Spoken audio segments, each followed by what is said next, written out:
Free bets win or lose with promo code TAS. Make every moment more this season with FanDuel, official sportsbook partner of the NFL. In the state of Tennessee, you got to be 21 and up and present in Tennessee. First online, real money wager only. $10 first deposit required. Bonus issued as non-withdrawable free bets that expire 14 days after receipt. Restrictions apply. See terms at sportsbook.fanduel.com. Gambling problem? Call the TN Red Line, 1-800-889-9789. Listen. You can't handle the truth. It's about to go off. Live from the WNSR Strike and Spare studios. Just a bit outside. It's the McFarland Show with Darren McFarland and Fox 17's Justin McFarland. Show me the money! Call now on the Cure Hotline at 615-844-5600. Oh, righty then. Now, the McFarland Show with Darren and Justin.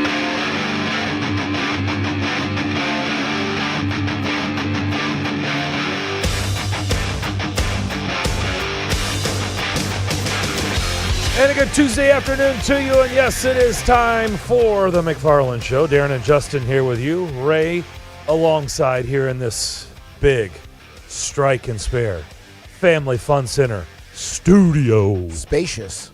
I mean, it's not as big as the new renderings of the Titan Stadium, but it's not quite pretty darn big. We can't hold 60,000 in here, but we got plenty of room for us. Speaking of that, it is out. Mm-hmm. And I am pumped. Excited? It feels like a Saturday Night Live skit. I'm here to pump you up. Forgot to clap.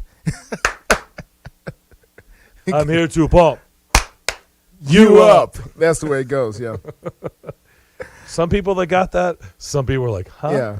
Yeah, it's okay. Don't worry about it. Ray looks like in the crowd. Ray knows what that is. You think so? Are you talking about Hans and Franz? Yes. Come on. Ray knows. Yes. Come on. Ray's a man of a certain age. Man, he knows what you're that right. is. Yes. That's true. All right. He does have some salt, so he knows. And that's what you need to know what that is. I got salt. I'm you not have to know. shade. Yeah, listen. I'm saying welcome. That's what you need Welcome, to know Ray. what that is. If Welcome, not, salt. you're not going to know. You're not going to know. Yeah, if you don't have salt, you don't know. And it's okay. That's okay. It's okay. You missed the chuckle. It's okay. So what do you think? Honestly, my initial impression, it looks like an office building. Wow. I kind of need more. Wow, there's the Baby Ruth in the punch That was bowl. your thoughts on that? Man. Yeah. I thought it was beautiful. It looks nice. I guess I was, I need to see more exterior pictures of it. I almost don't see the dome other than the inside. From the outside, they only showed like one aerial picture of it from above, so you can see exactly how big this thing is going to be and how it fits into the landscape. But it looks good. Once you're there on the ground, the inside is very nice. Somebody making a joke on social media I've seen so far says that the roof of this brand new stadium is paying homage to Hickory Hollow Mall and the roof there, because if you look at the ceiling, it looks just like Hickory Hollow used to look like. There. Yeah, oh wow, they're pictures. Now that is the Wayback Machine.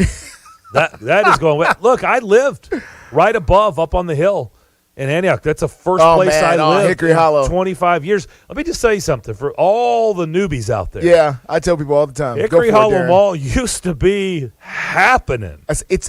That was a happening place. By the way, I lived, my apartment complex was right across the street or right by where all the Nashville Cats players lived. Okay, sure. Yeah. They lived right above the Hickory Hollow Mall. You know why? Because it was a hip place. I tell people all the time it was going on, man. It's impossible for you to understand how popular Hickory Hollow Mall I can't. My wife used that. So it had a glass ceiling at the Hickory Hollow Mall? Oh wow. Wow. I'm sorry for our radio audience who doesn't see it. Wow. Okay. I'll retweet it there so you can chop on social media and see it. Somebody's paying attention. I was going to say, you have to be digging deep. Somebody's paying attention. To come up with seeing the renderings of that and go, you know what? Hickory Hollow Mall. That's the old ceiling of Hickory Hollow Mall. Deep. Yeah. I think it looks pretty freaking sweet.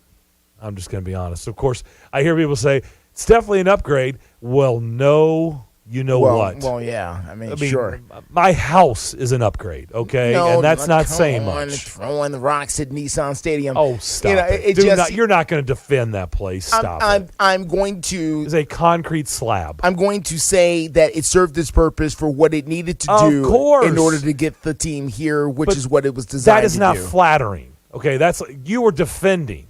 Like, just saying it served its purpose.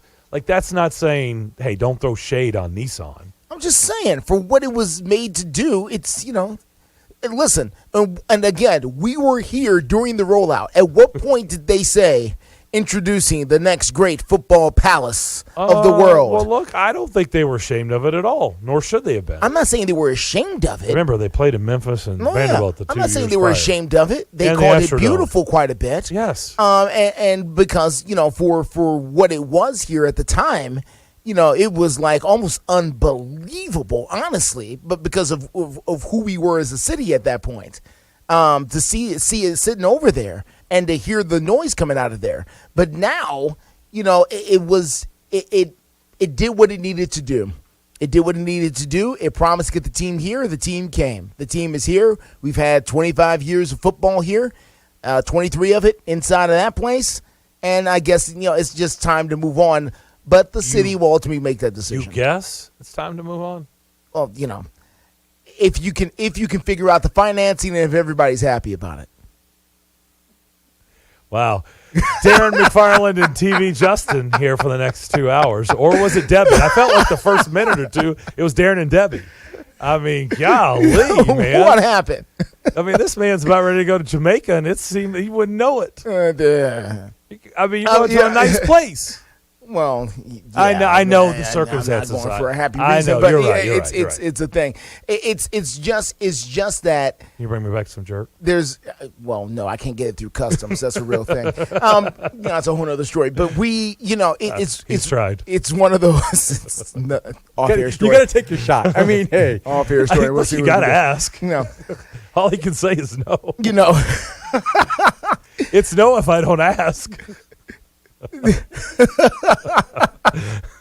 The stadium, the Cumberland River Project, as they called it, or the Cumberland Stadium Project is what it used to be called, was just something in order to make sure that the team could get here and that Bud Adams would have an actual home, opposite of what his situation was down there in Houston. He wanted a new situation in Houston.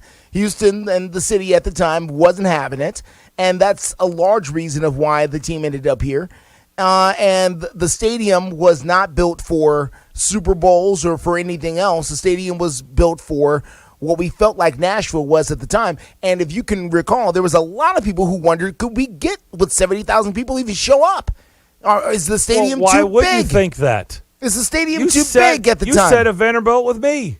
Sure. Do you remember some of those games I do. going? I do. There's like 25,000 people here. This is an NFL game. Yeah. There's 25,000 people in the stadium, maybe. But we also considered, first of all, the Vandy year was one. You're talking about a documentary somebody should do. It's one of the weirdest years in pro football, and I'm sure there are weirder years, but that was just an awkward situation that whole year. You think weirder than Memphis? No. Memphis was weird. It was a strange situation and time over there, but we saw the 25,000 over there at Vandy, and we knew that part of this was because of what Vanderbilt Stadium is and was at the time, for as far as people coming in there to watch football games. And think about it.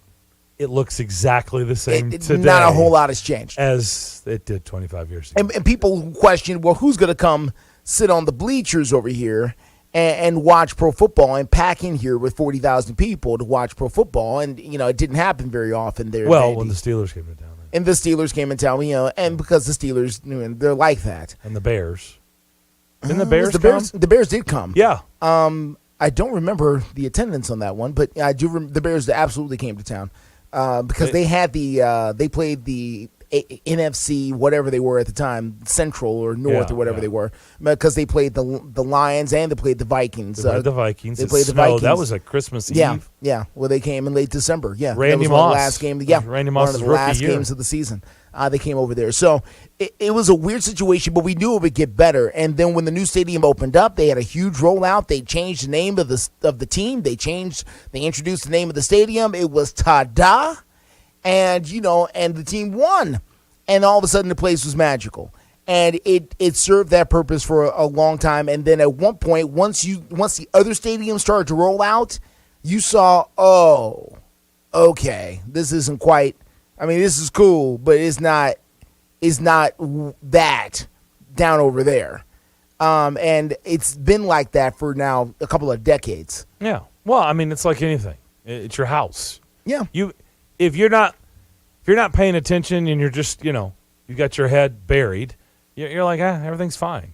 But then when you start realizing things that have come out and this and that you could do, and you start doing a couple things, maybe you were forced to, I don't know, maybe there was a reason that you forced you to maybe remodel or update. And once you do that, then what happens? Then you're like, well, you know what? That other room sure could use a freshen up. Yeah. It sure could get updated. You know what? That deck is falling apart. How about a screened-in porch? Maybe that would be a nice upgrade. Right? That's just the way it's like. That's what you do with your own house. Yeah, it's life. Yeah, I get it. I know why it was built. I know why it happened. But, it's been a good while. I mean, it's been a long time coming, honestly. Like, you build a football stadium for $300 million. Like, I don't know what you think the shelf life is. It's not 50 years. Okay, 25 years, and then they've got to do it probably another 3 more years. It's going to be, 27, 28 years when it's all said and done. That is getting your money's worth. But here's the thing about it, though, and someone has asked this question. They built Bridgestone Arena, what became known as Bridgestone Arena, technically a couple of years before the opening of the football stadium, the old Nashville Arena, as it was called when it was opened up. And there's no talk at all about doing any replacement of the arena. As a matter of fact, it's busier than it's ever been as far as concerts and events. You know why? And go ahead, please. Because if I keep doing to my house what they've done to their house, I'll never leave our house either. You know why? Because if you're just constantly updating it and putting money and sinking into your house and changing things and remodeling and making this space work and making this room work, adding this on, doing that, why would you ever leave your house? You've built it to the way you want it. Why would you get out of it, right? But why? I've been doing that. COVID has forced us. So we've been doing that, and it's like, there was times I'm like, we've been in this house for a good long while, like maybe, and it's like now we've been doing all this stuff. It's like, you know what? No, we'll just keep finishing off this and finishing off that. Mm-hmm. We got no. Why would we leave? It's basically turning into the house exactly what we want. And that's what they've done with Bridgestone. They just keep sinking millions upon millions of dollars into Bridgestone Arena, and it looks like a state-of-the-art facility. I'll never forget this. As you know, we've talked about this in the show. I traveled with the team in the year they made the run to Stanley Cup playoffs. Mm-hmm. So I was in Chicago. Okay. And I was in St. Louis. Okay. Kiel Center or whatever it's called. Whatever it was. Yeah. I've lost count. Enterprise, Kiel. I mean, they've had Savas. I've lost count how many times I've changed names. That arena, if I'm not mistaken, and maybe Ray, you can look this up. In which one? Where the Blues play. I think Louis. It's maybe a year or two older than Bridgestone. Check on that. I just remember going. And remember, this is in 2017? 2017. Okay. It's 5 years ago. I remember walking around there. Now, since then, ironically, guess what they've done? They've did a whole lot of updates. I remember walking around that place going, this arena looks like it's 30 years older than Bridgestone. And I'm not kidding. I don't know the year. Like I said, let's come on. Google's got to be. So, yeah. 1994? 1994. Right. Okay. That's what I've got. Okay. 94.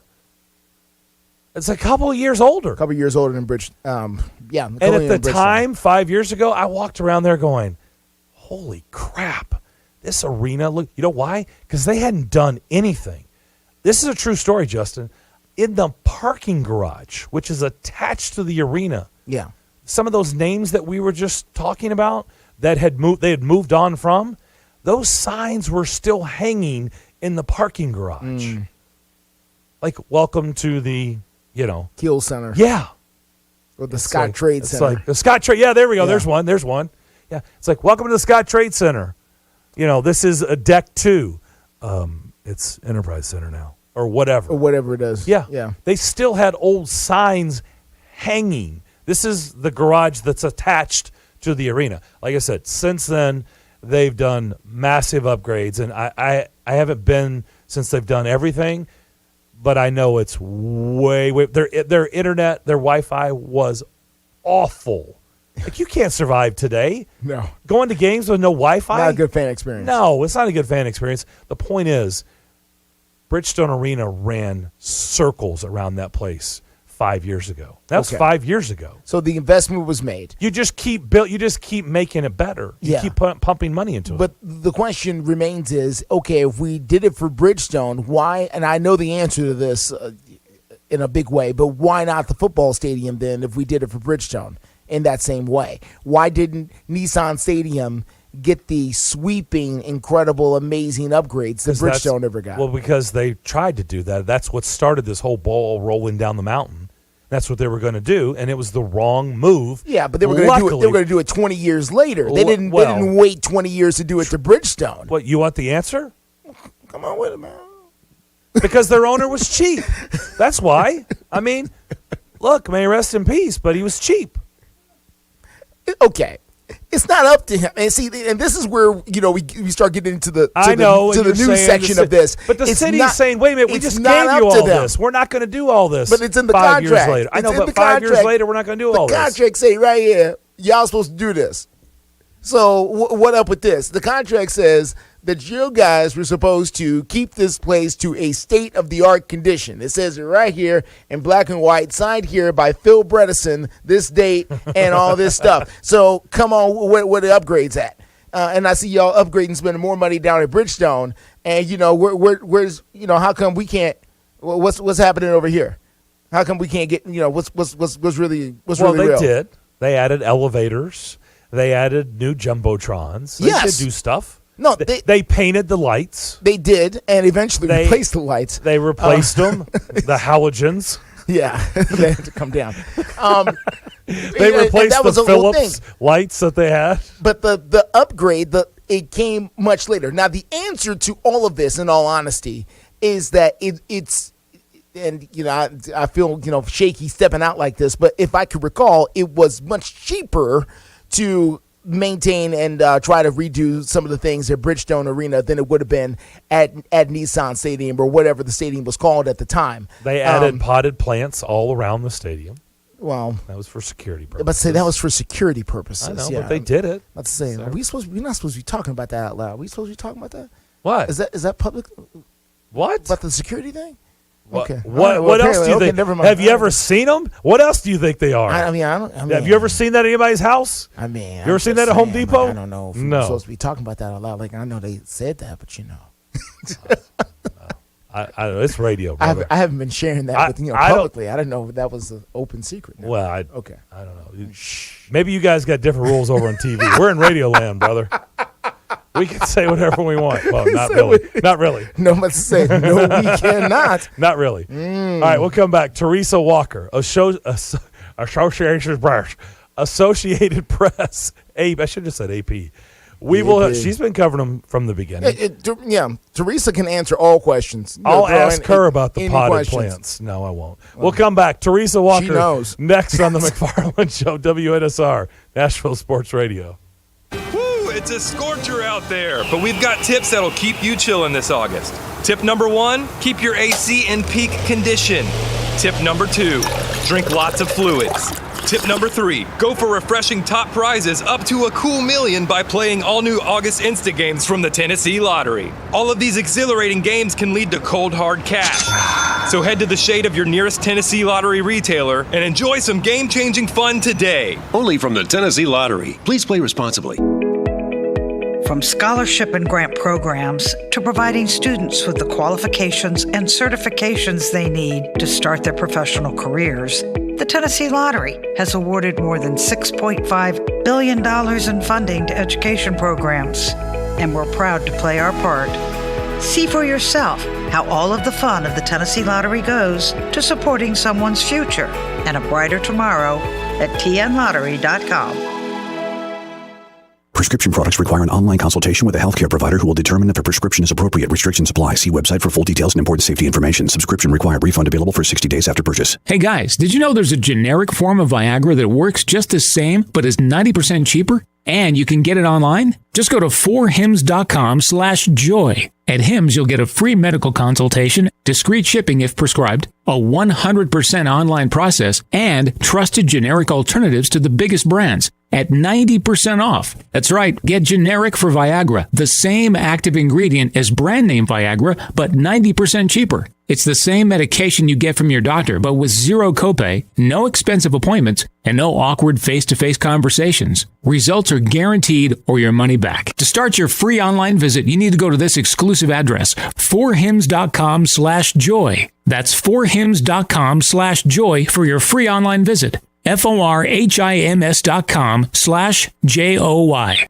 From the big game to the big dance, Bar Lines at the Omni Nashville Hotel downtown is your game day and watch party headquarters. Don't worry about entertaining guests and trying to feed everyone. Sit back, relax, cheer on your team, and let the Bar Lines staff take care of you. Grab a Bar Lines signature cocktail and enjoy some wicked deviled eggs or a Bar Lines double stack and finish it off with some Jack and Coke chocolate cake. Bust your belly and your bracket at Bar Lines, located in the Omni Nashville Hotel, 5th Avenue, downtown.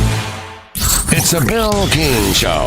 Lane Kiffin. Let me get this straight. Bill, smooth-talking James Franklin just lost a quarterback recruit to Sun Belt Billy. Put him on the hot seat, Bill. The only thing James Franklin is good at is working the coaching carousel for a raise each year.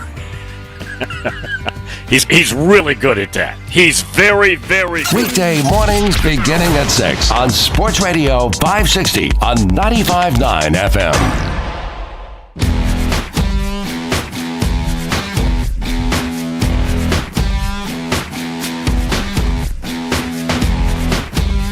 I'm not sure from the first segment where this show's going today. I think it's a good thing. I think we're off and running. I don't know. Ray seems to be laughing a lot, so I don't know if he's laughing with us or at us. I'm not sure. It's a combination of the two. It's a combination of the two. The show continued during the break. We will say that. Back here on the McFarland Show, Darren and Justin here with you. Let's bring in Teresa Walker, Associated Press. She's been covering it all here in this state, including the Titans. We were talking about the renderings, Teresa, in the last segment. They came out today. What do you think? Well, I'll say this. I've seen some people say, well, they're kind of blah on the inside. I did like Tatum Everett's comparison. You know, she used to be here at the Fox station, and she's now with the Minnesota Vikings, comparing it kind of to the Fifth and Broad look.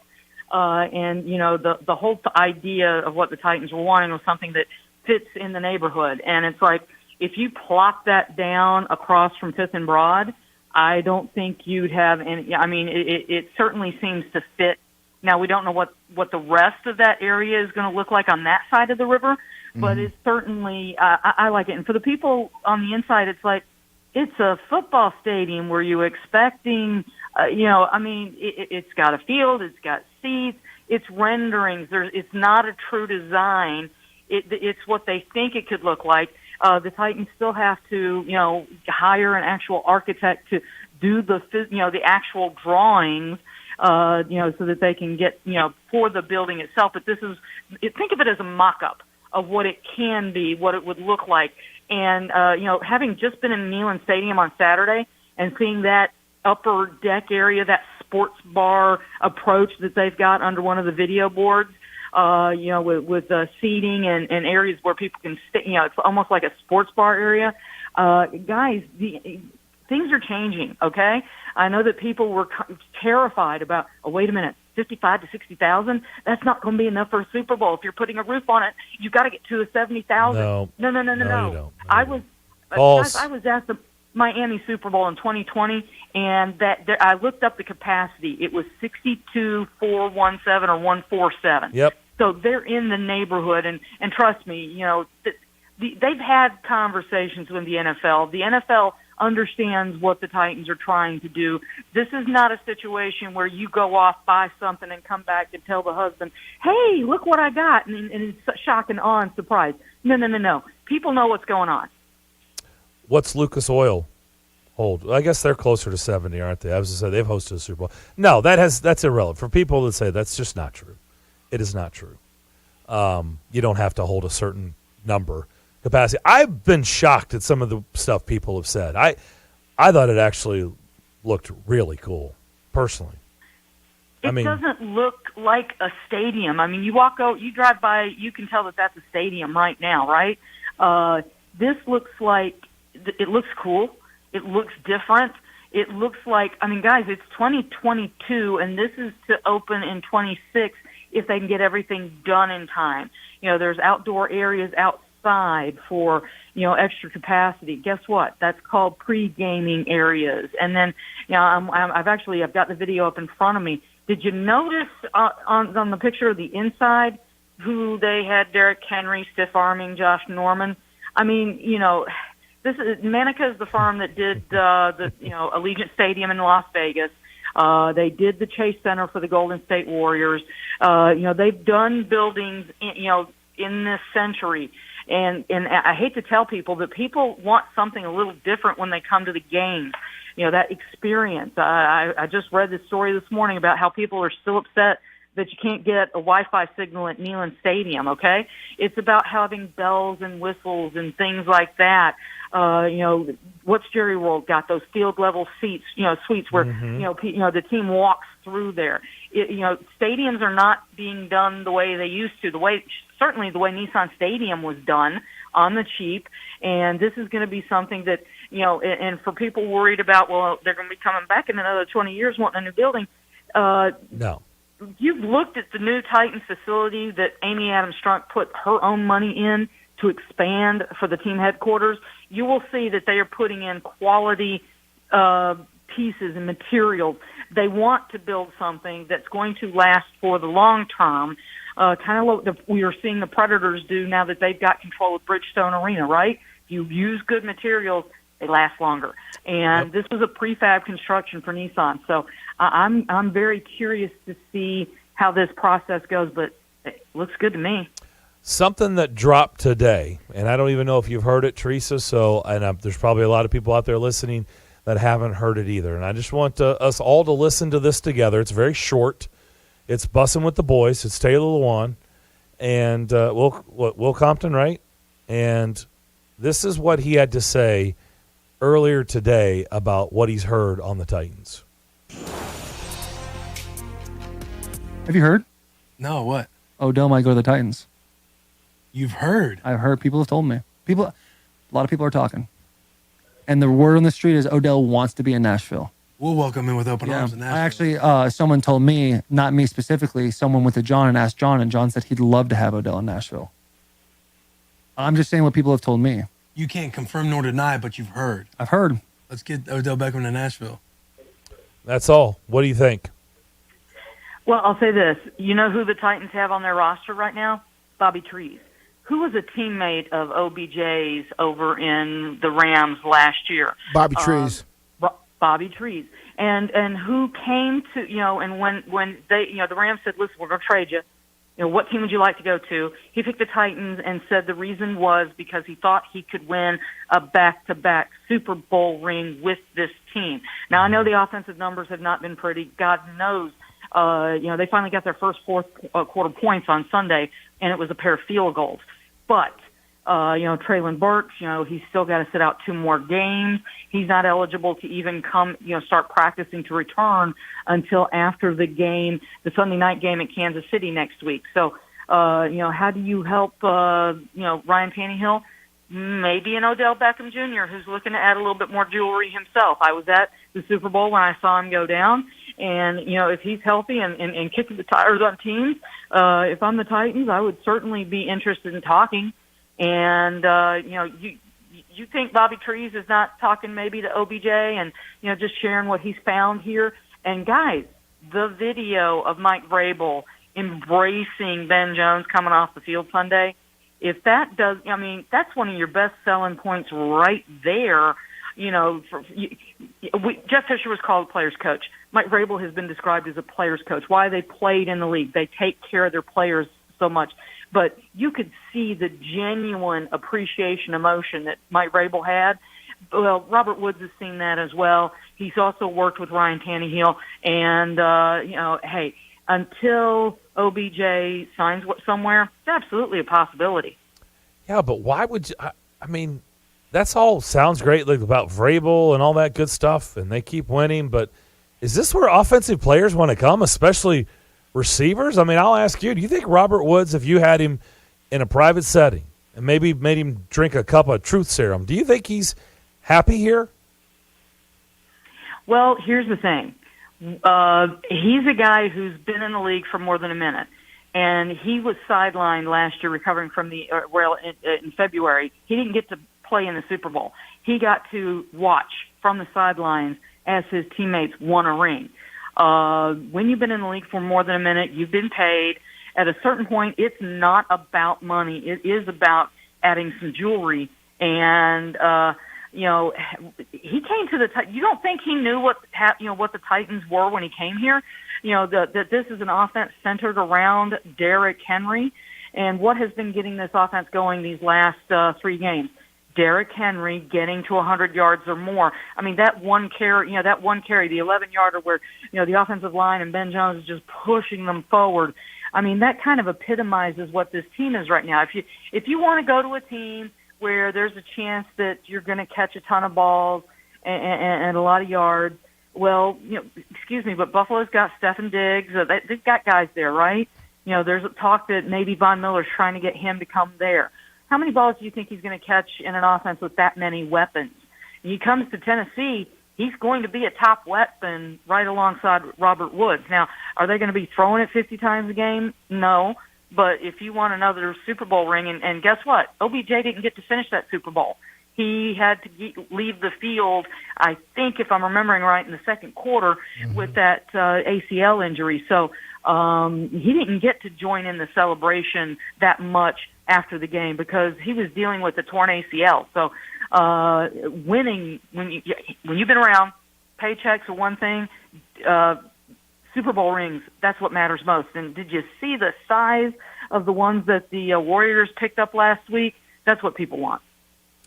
Teresa, you are well-traveled, ma'am. You have been around to many, many football stadiums and arenas. Yeah, you've been around, ma'am, to a few things. Can you talk to me about who has it right and why, as far as the football stadium is concerned, among the newer models that you've seen? Well, here's the thing. You got the roof, right? And you look at that picture, and I was there at SoFi, and that translucent roof, it's weird because it feels like, it feels so much brighter, okay? And I was, walking around the stadium during the day and then under the lights after the game, getting down on the field. Yes, I took pictures. You can't get on the field beforehand, but at a Super Bowl, but you sure can afterwards, especially for that final bus. But, and the idea that they have, some glass doors and things to let light in,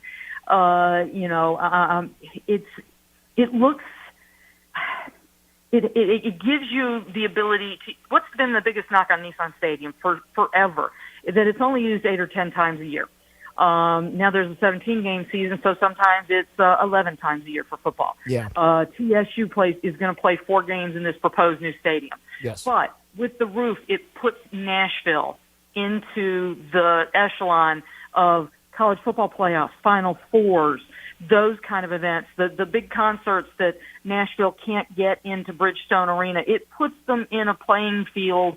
It puts it at the echelon. And when you look at these designs, guys, have you been to Vanderbilt Stadium? They're going to get started at the end of the season with their renovation. At a certain point, walk around Neyland. Talk to the people that were at the Garth Brooks concert when it was pouring and water was pouring in through spots that you thought would be dry.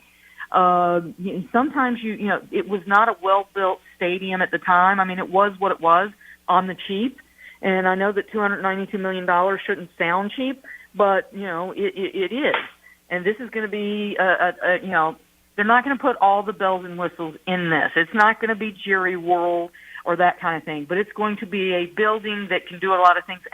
And I like the idea that they're wanting to have areas so that people can use this building around the year. A community, like a 12,000-foot, area set aside for the community to do things. And as we speak, the Titans and Kevin Byard, they were, giving out stuff to, the bridge today, to help the homeless and folks. So it's like they want this building to be a part of the community. And that is the thing I think that being closed, the roof, whatever you want to call it, that's what allows them to do that. And it's not going to be upper lower bowl, but you're going to be able to, if you want to wander out and watch the game standing next to a buddy out on an overlooking downtown on a gorgeous day, you're going to be able to do that. And times are changing, and the Titans are trying to change with it.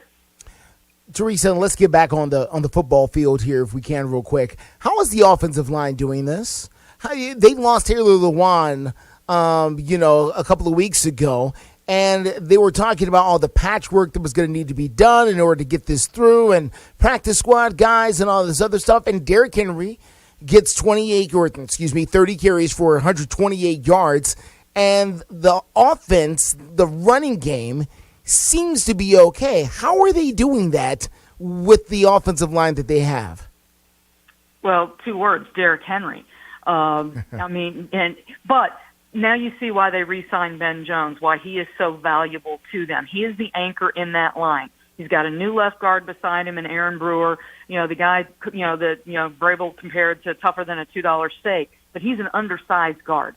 You've got Dylan Radins, has been replacing Nate Davis these last couple of games.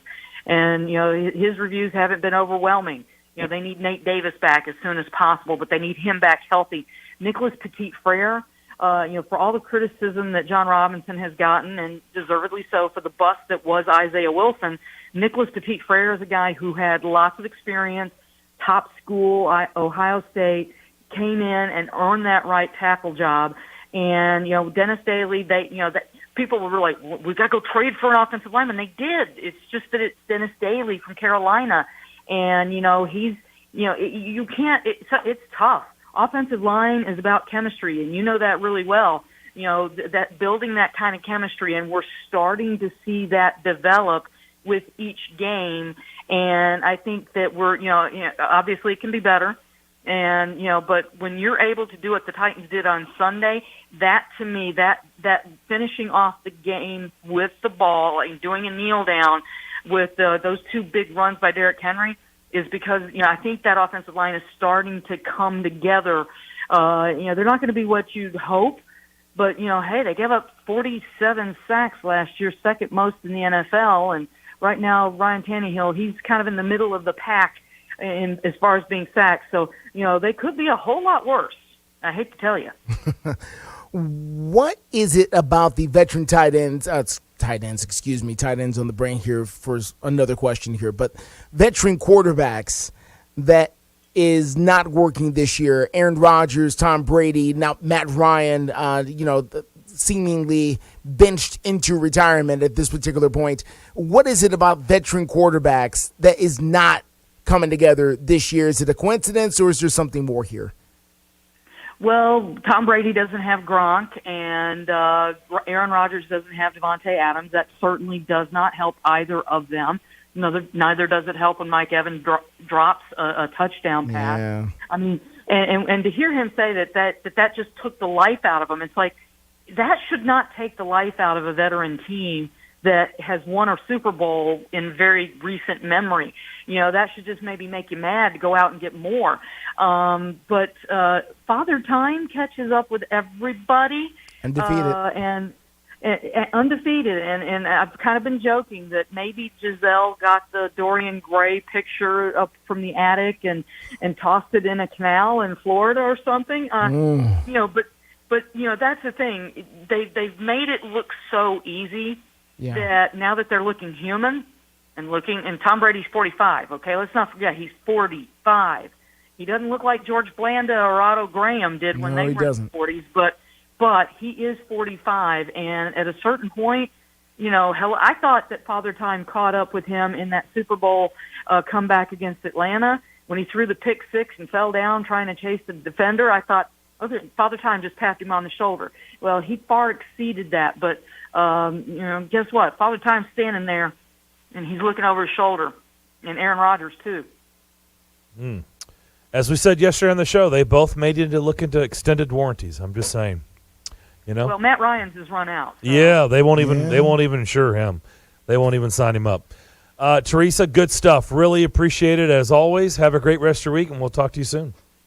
Sounds good. Thanks, guys. Teresa Walker, Associated Press. We'll come back more of the McFarland Show next.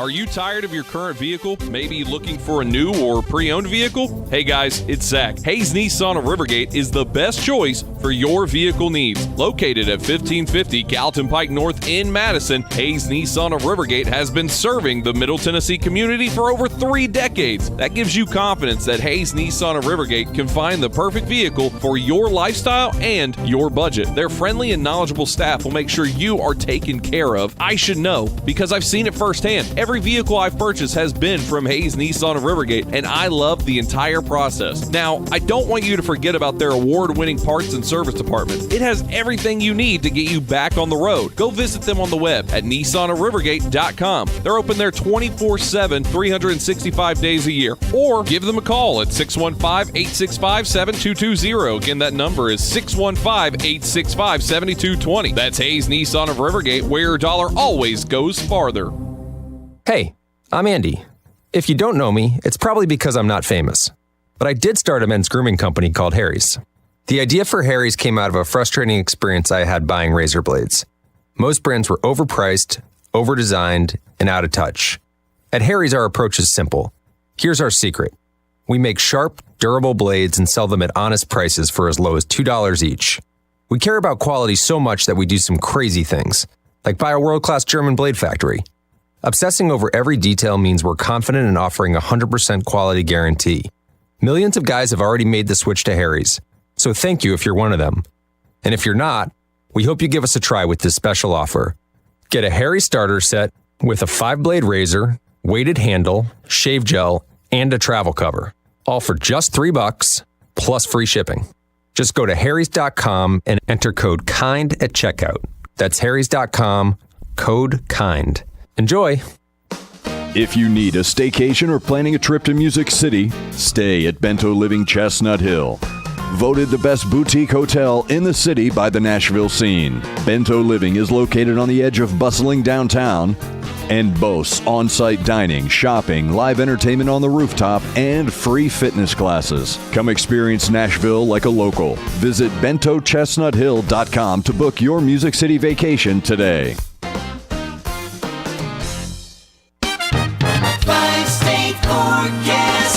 Your exclusive national sports radio, WNSR Sky Scan forecast. We have a wind advisory in effect.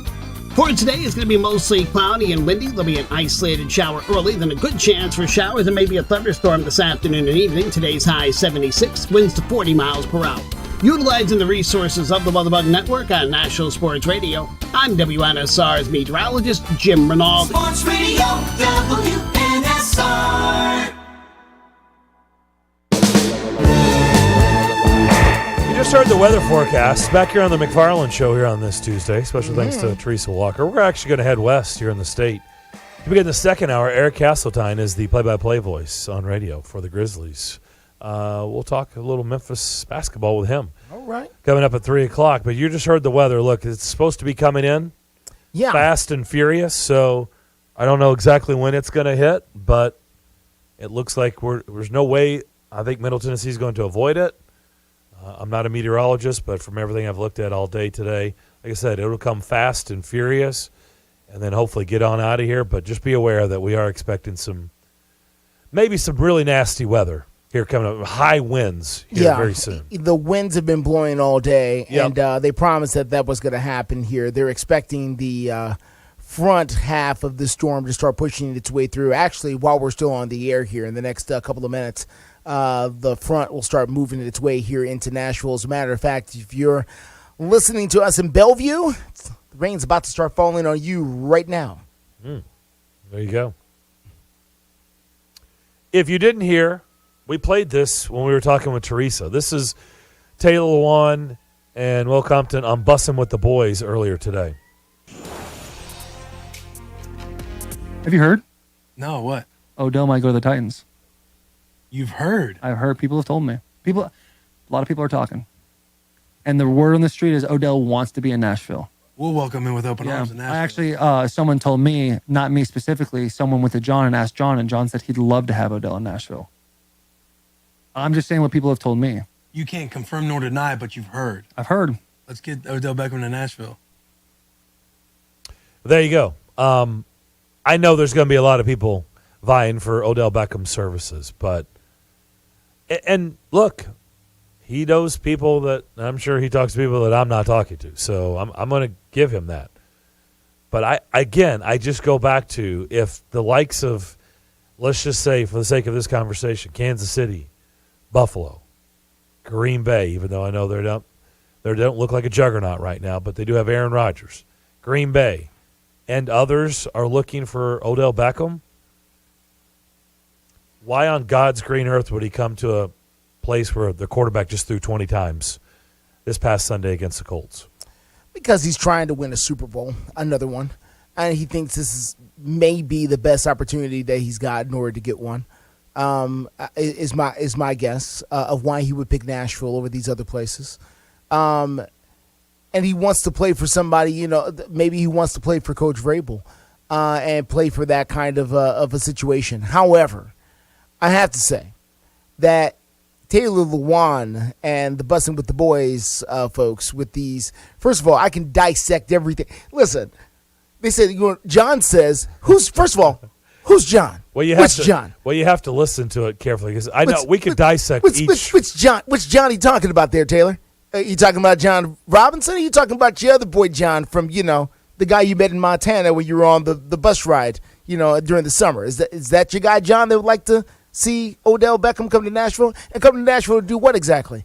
Check out a concert, hang out, get some hot chicken, or play football. With the boys. Be on Bussin' with the Boys or play football. There's, and I get it. I understand, kind of what's happening there. But it's just, I will caution anyone before putting a whole lot of stock in anything Taylor Lewan is saying on the air as far as player movement is concerned. Yeah, I mean, when you put that out there, and look, I'm not saying he's just putting it out there to get clicks, or maybe he is because we clicked on it, right? I mean, we clicked on it. But, I mean, he had to have heard something, but I don't doubt that you hear something. Sure. Of course, you hear stuff. I hear stuff all the time. I don't necessarily take it to the airwaves.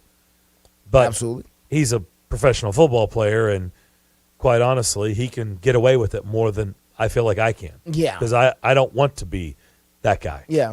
I'm not in the business of people clicks. Will say, Just putting crazy stuff out there just for people to listen. He's that guy who said that thing last time. Yeah. Yeah.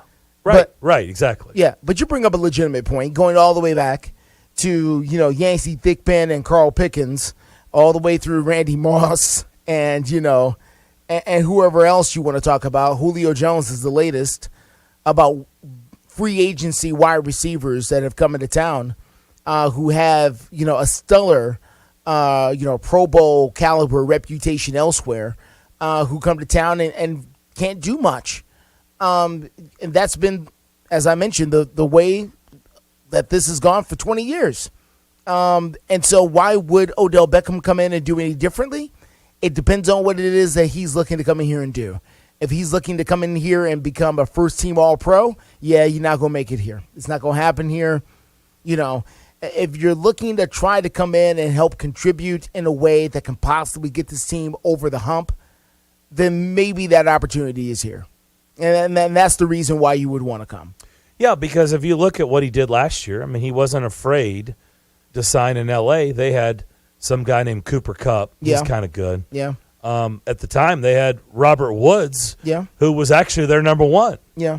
Over Cooper Kupp. But they also had a veteran quarterback who a lot of people didn't think could get it done. Yeah, and they had Matthew Stafford that had been in Detroit doing a whole lot of losing for his entire career, and yet he still signed there as the third guy. I mean, he was the third guy, and then, crazy enough, Robert Woods goes down right shortly after he got there. Yeah. And so that opened up obviously an avenue for him, and I think it opened up a lot for Cooper Kupp. I mean, Cooper Kupp's never looked back either, right? No. I mean, no. He turned into, the receiver. Fantastic. Yeah. Fantastic. The receiver last year, and of course he is the number one, but he's not afraid, so maybe, he wasn't going there, I don't think, to be all pro. No. I think he was going there to try to win the Super Bowl, and so he made a good choice.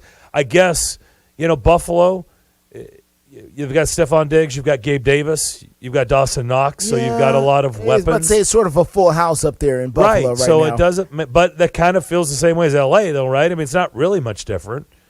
I mean, that receiving core, isn't that the same thing? I mean, that's...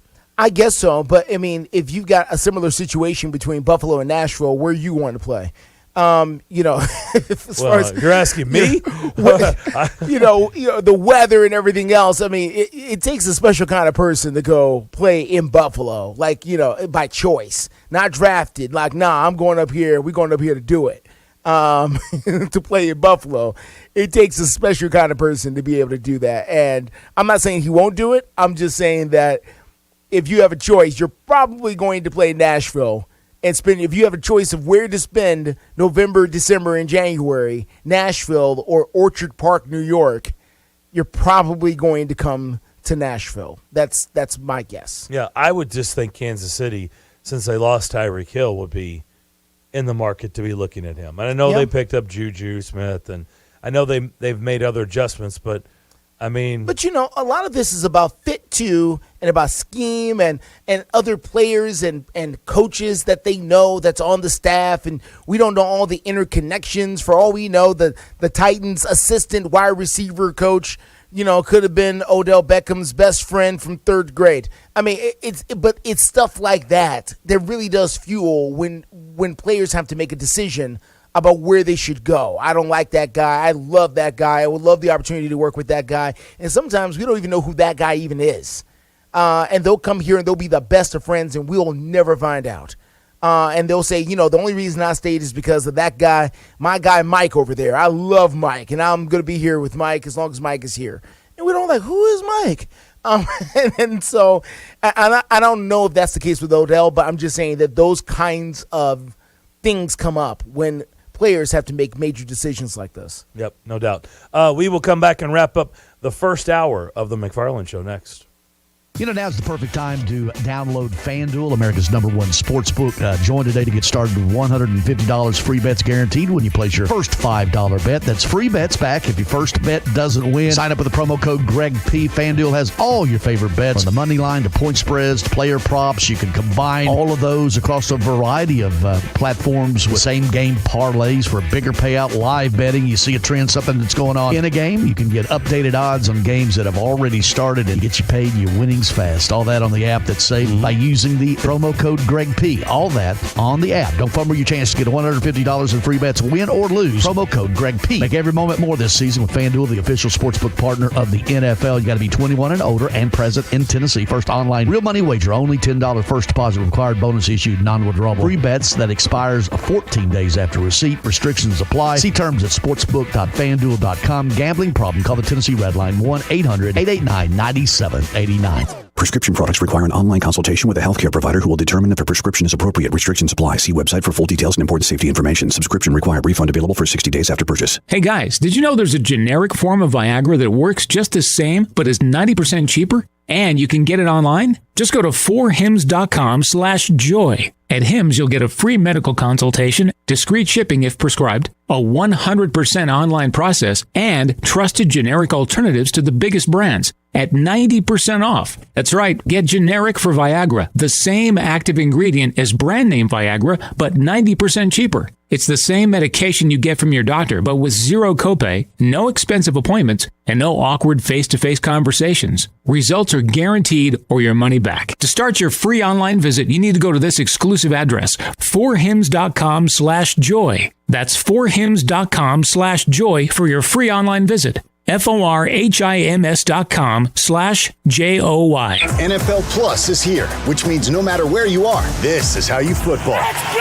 You can stream live, local, and primetime regular season games on your phone or tablet, 45-minute game replays, and more. That's how you do it right there. This is the NFL for every fan. This is football freedom. This is your game on the go. Wherever you are, this is how you football. Go to plus.nfl.com/radio and start your free trial of NFL Plus today. Terms and conditions apply. Are you needing something to do on October 27th? Then come hang out at T-Line Nashville. Hey guys, it's Zach from the Afternoon Stretch. Come join Bruno Reagan and myself at T-Line Nashville, 106 Duluth Avenue here in Nashville. Plenty of delicious food, great atmosphere. It's a great time at T-Line. And after the show, you can stay around and watch football right there at T-Line Nashville. It all happens October 27th, 4 to 6 p.m. Come hang out with us once again, 106 Duluth Avenue in Nashville for the Afternoon Stretch.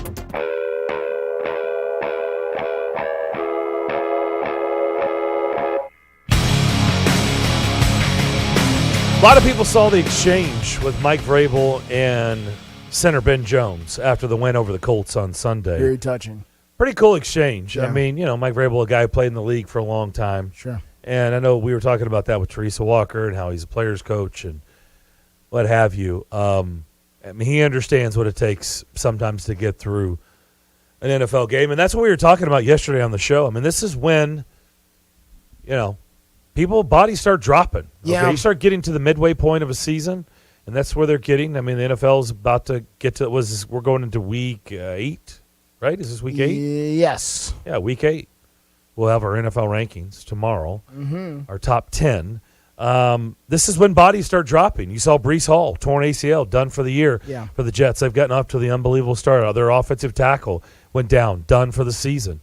So what do the Jets do? They trade for James Robinson, running back for the Jags. But what also happens, besides guys just being lost for the season and going down or being put on IR, is some guys just are gutting through stuff, and they're just playing through injuries that probably in a lot of cases they shouldn't be playing through. Yeah. But they are. We're at the time of year where no one is 100% anymore. There's no such thing. No. Everybody's dealing with something that's out there on the football field right now. Even the people who are practicing, even that in and of itself takes a tremendous toll. So we're starting to see, how that is going to play a part. And this is also the time of the year that we're going to see collapses.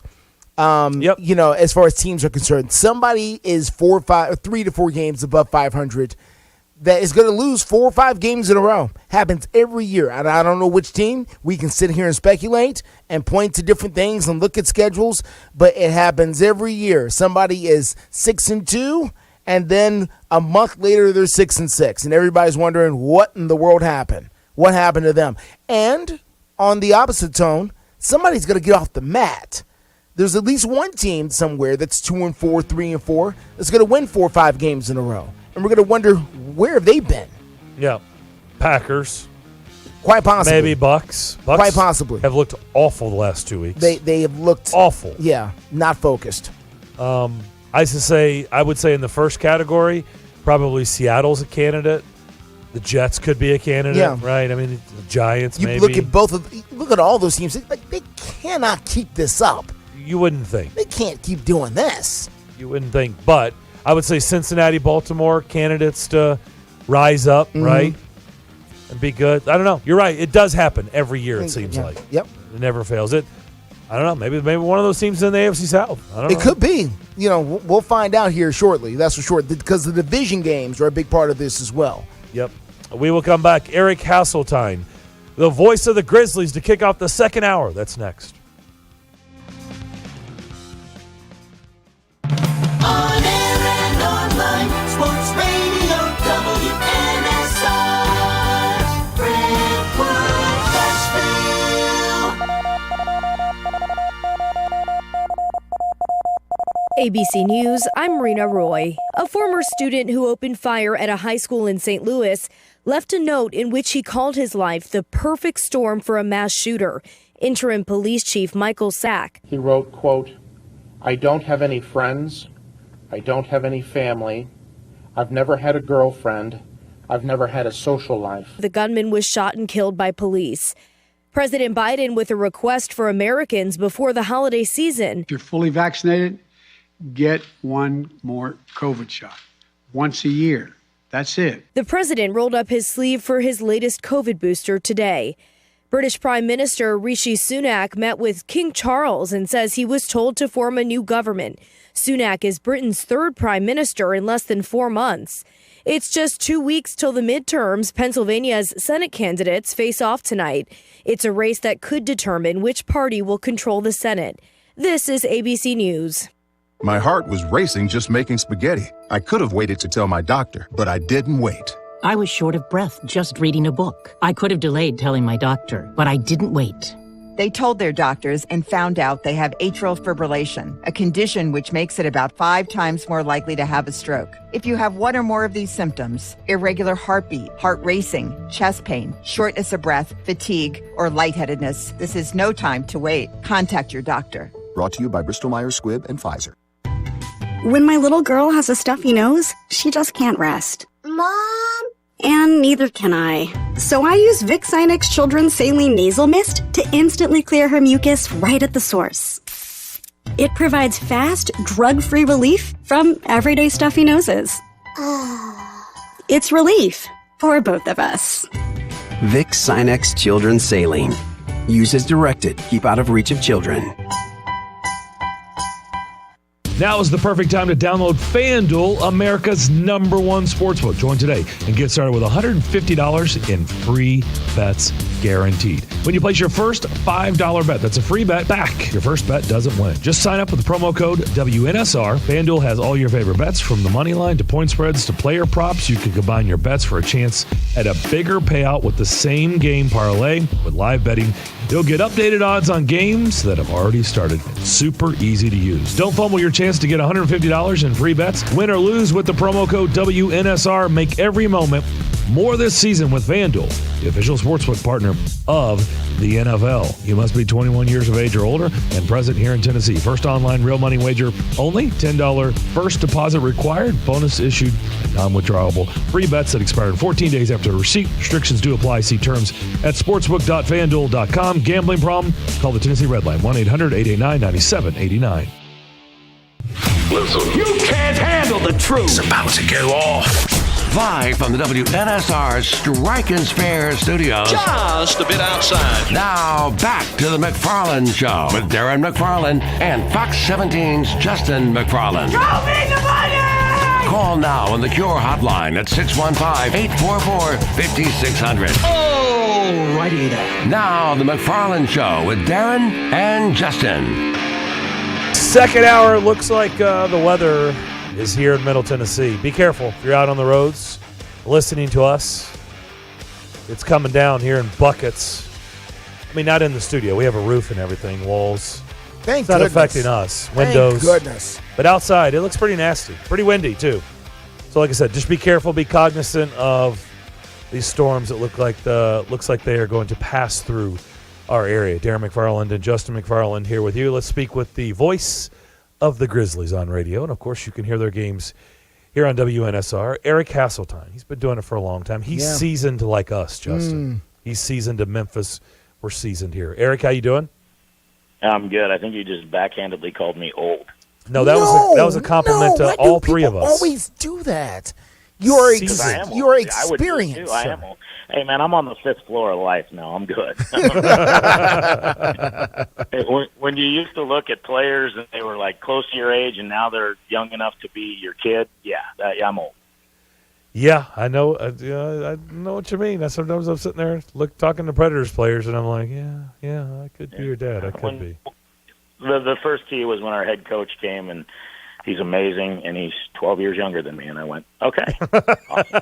That's fantastic. Well, really. My career started when you were graduating high school. Right. But, I mean, you must really feel like this with this team, right? And I think that's what's fun and exciting about this team is they're so good, and yet they're so young. Yeah, they're one of 5 teams in the NBA that have 12 or more players that are 25 years old or younger. And the other 4 are pretty much projected lottery teams. I think it's Detroit, Orlando, Houston, and Oklahoma City. And this team is projected to make noise in the West, and the way they're going right now, and you can't make light of the fact that the schedule it's not going to be just gangbusters right out of the gate for these guys. That's kind of the reward when you're a really good team and a team that people want to watch. Because as we know, the NBA really doesn't get rolling in the public's eye until Christmas. I mean, yes, we're going with the season, but it doesn't take center stage until football really starts to wind down. And so you look at the Grizzlies' schedule after Christmas when they play their first ever Christmas Day game against Golden State, and after that, then you get some marquee matchups. I mean, there'll be a few, but they're really trying to showcase them as the eyes of NBA fans will start to watch more, and that's to me a sign of respect. So they're playing really well. It's remarkable season in, season out how they seem to have guys step up in lieu of injury and not really miss much of a beat. This year it's been Santi Aldama who stepped in for Jaren Jackson Jr. And, last night the story was Desmond Bane and Ja Morant combining for 76 points. But in the background, is that good, Eric? Is that good if two players combine for that? It's pretty good considering we used to struggle to get a guy to get 30, and last night we were, a potential take foul away from each getting 40, which obviously has never happened in our franchise. Well, I was going to say, did I see this right last night? So you just talked about Bane and Morant had 38. Irving and Durant had 37 each. Yeah. And I saw some crazy stat. Is that like the first time that's happened, or the first time it's happened in, decades? Do you know the exact stat on that? I don't know the exact stat of that one, but I would imagine it's the first time in a long time that two guys have gone for those kinds of numbers on each team and in a single game. So it was fun, man. It was just a straight up duel between those four. But then in the background, here's a guy that went into Summer League wondering if he was going to have minutes or not, or if he was going to get the starting role, and he scores 17 and hits some really big baskets during a key run. So, yeah, man, it's remarkable. And, it's one of those things in the crazy world of sports where luck falls your way and you don't miss the opportunity to capitalize, and that happened in the draft when they got Ja Morant. But it's also a front office that was building a culture, and they went out and got guys that fit what they wanted to do, that fit the system, that bought in. And, it's one after the other. And, how many people outside of Memphis or diehard NBA fans have heard of Santi Aldama or John Conchar or had heard of Desmond Bane or really Brandon Clark, who these four guys have really contributed all year. And it's the remarkable thing about it. So it's a blast. And, the crazy thing, as you said, with their age, they've got a long road ahead of them. And the good thing is the guy who's driving that train, Ja Morant, has straight up said, this is where I want to be. These are the guys I want to do it with. And I want a ring. I want to hang that banner here in Memphis. Whereas sometimes you get stars, and we've seen Anthony Davis and guys bounce out of smaller markets for, the bright lights, big cities of, L.A., New York, Chicago, take your pick.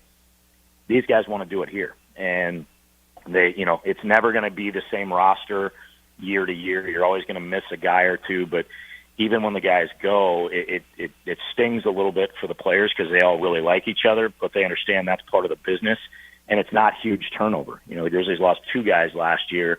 They lost one or two guys the year before, and they just keep churning another guy into that position that they're developing. It's very organic. It's a lot like Golden State, and I know people will point to the Kevin Durant years as that wasn't really organic, but the rest of it, most of those guys are homegrown, or they got them through, in trades with guys that they developed that other teams would want. So it's really fun to watch, and it's kind of, you have to pinch yourself to say, let's not put the cart before the horse, but the ceiling is very, very high for this team. All right, well, let's build off that. Kind of paint the picture for us here in Nashville. Everybody loves a winner. We all know this works when the Preds made their run to the Stanley Cup final. I mean, it's a hard ticket. Titans been going to the playoffs consistently. Last year they thought maybe home field advantage throughout. This was the year to go to the Super Bowl. It didn't happen.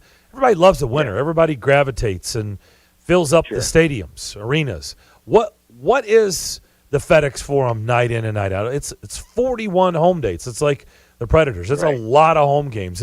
Has the market just consumed with Grizzlies basketball? I mean, are they selling out all these games, or is it just when the big boys like Durant and them coming to town. So kind of paint the picture what it's like day in and day out in Memphis when it comes to this basketball team.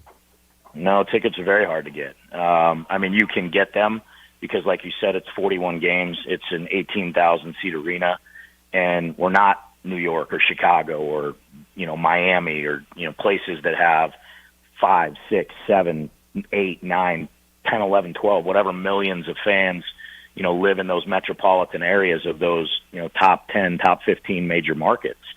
It's smaller than that, but it's exciting. It's fun. And, there's highlights night in, night out. So, obviously last night's kind of a draw because you have Kevin Durant, you have Kyrie Irving, you have the Brooklyn Nets, and there was 17,300 people there. And, in our league, it's sell the lower bowl and the suite level out. And then, if you don't sell out the upper deck, you're still doing really, really well. And that's where they're at. Season tickets are at an all-time high. It just becomes, we call it the jaw tax.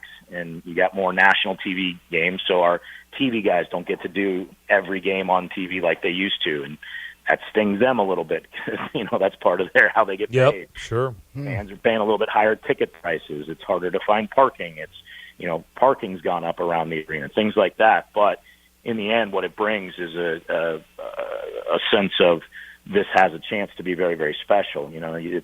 It's different in the NFL just because, like you said, it's 8 games, a couple of preseason games. You think you got a chance at the Super Bowl. I was actually at that Bengals game with my son. It was cold. We had a great time except for the end result. But, that there's always, I think, more hope in the NFL. You can turn it around quickly. In the NBA, let's be honest, Darren, this team, before that draft pick fell their way, there was a lot of questions of what is this going to be in the next 2 or 3 years if they lose this pick. They don't have a lot of young talent on the roster right now other than Jaren Jackson. They're going to have to go through a rebuild. They gave away a lot of draft picks and trades to try to make the runs with the group that was known as the Core Four with Gasol. And then, boom, they get Ja Morant. They trade Mike Conley. They get Brandon Clark in that deal. They get some young players and other trades, and all of a sudden they're pretty fun to watch. And then they have some picks, and then they hit on a couple of more. And so it's not because of the way the salary cap works. It is, you don't have a hard cap. You can't just, go out on the free agent market every year and find a lot of capable guys because teams can't pay them. It's just not that way in the NBA. So there is a buzz. There's definitely a buzz. And everywhere I go around the country now with this team, there are more and more Ja Morant jerseys. There's more and more people sitting outside our hotels waiting for the buses just to get a glimpse of Ja Morant and the team and autograph seekers, you name it. It's a different world that we're living in. I never recall having as much security around our building as I do. And, the best example I can give is the first preseason game in Milwaukee. We were after, on our night off, a couple of us went to a Brewers game and then decided to have a late night beer up in the hotel bar, and there was a wedding. And I felt bad for the poor bride because all the groom could talk about was, hey, man, did you hear the Grizzlies are here? Did you hear the Grizzlies are here? I think that's some of them over there. And this guy was, excited as all get out. Wow. Here's his wedding party. And I'm like, my man, you might want to focus on the lady in the white dress for just a minute. Just as a guy who's been to that barbecue, you don't want to screw this up. No. It's not when you get back. No, it's got to be all about her here. Can you talk to me about just you as a broadcaster being surprised by what Ja does anymore? So what I'm saying is you have seen him do everything in his career just about. Can you still be surprised by him? Does he still shock you night in, night out sometimes with some of the things he does? Yep, he did it again last night. I told him. I'm sorry. The way you said that is so casual. It caught me way off guard. Yeah, Tyus Jones threw a pass last night, and I kind of heard the replay of the highlights today just bumping around radio, and it wasn't one of my greatest calls because I didn't think there was a chance he could catch that. And he caught it with his left hand and dunked it, and I'm just going, my gosh, what can't this guy do? And now, he's worked really, really hard on his outside shot. He started off incredibly hot from beyond the arc. I think he's shooting 60% right now from three, which I've always said if he gets that consistent and he's up around 40%, forget about it. You're not going to be able to stop this kid. I joked with his father, who travels to almost all of the road games. They have an amazing relationship. And I joked with him in his rookie year in Cleveland when Ja tried to jump over Kevin Love and did jump over him and only missed the dunk because he jumped too far and hit the back iron. Wasn't that he got rim checked. He had it there. He just hit the back iron. Jeez. And, Ja's father, T. Morant, looked at me and goes, hey, how about that? And I go, yeah, you know what? Your son's going to get me fired. And he says, he started laughing. He said, why is that? And I said, because it's going to be impossible. One time some 4-letter bomb's going to slip out of my mouth, and I'm just going to go, holy F, what was that? And I'm going to need a place to stay. So I hope you got a comfortable couch, because I'm coming right to your house when I can't make a mortgage payment because I got fired. But thank you. It's fun. I'll ride it out as long as I can. So, yeah, he's remarkable. He's really just continuing to get better, and it's a testament to what he's been since he got here. A tireless worker, leads by example. Another great example of that was in Houston on Friday night. He had 49. The game is, not tight, but they can foul and try to extend the game. He's got 49 points. 50 is a benchmark. He's already gotten it, but he declined to take the inbounds pass twice because Desmond Bane's a better free throw shooter. And Taylor Jenkins is looking at the sidelines going, go get the ball and get free throws. They know numbers. These guys aren't, oblivious to what's going on in the game. And Ja just said, I don't care about 50. I care about winning. And Taylor just kind of cocked his head to the side, smiled and pointed at him and gave him a thumbs up. And I remember saying on the air, that's the sign of a leader. It's not about his numbers. It's about the team itself. And right then, I knew Ja was trying to get Dez in a rhythm because he hasn't been shooting it really well until last night. He's trying to get into this flow where he was last year. And for Ja, that's what he thinks about. How can I make my guys better while being me too? And, that's a remarkable talent to have for a guy that's as popular and as talented as he is. How important, obviously, health is going to be incredibly important here for the Grizzlies. This is a playoff team. We all know that.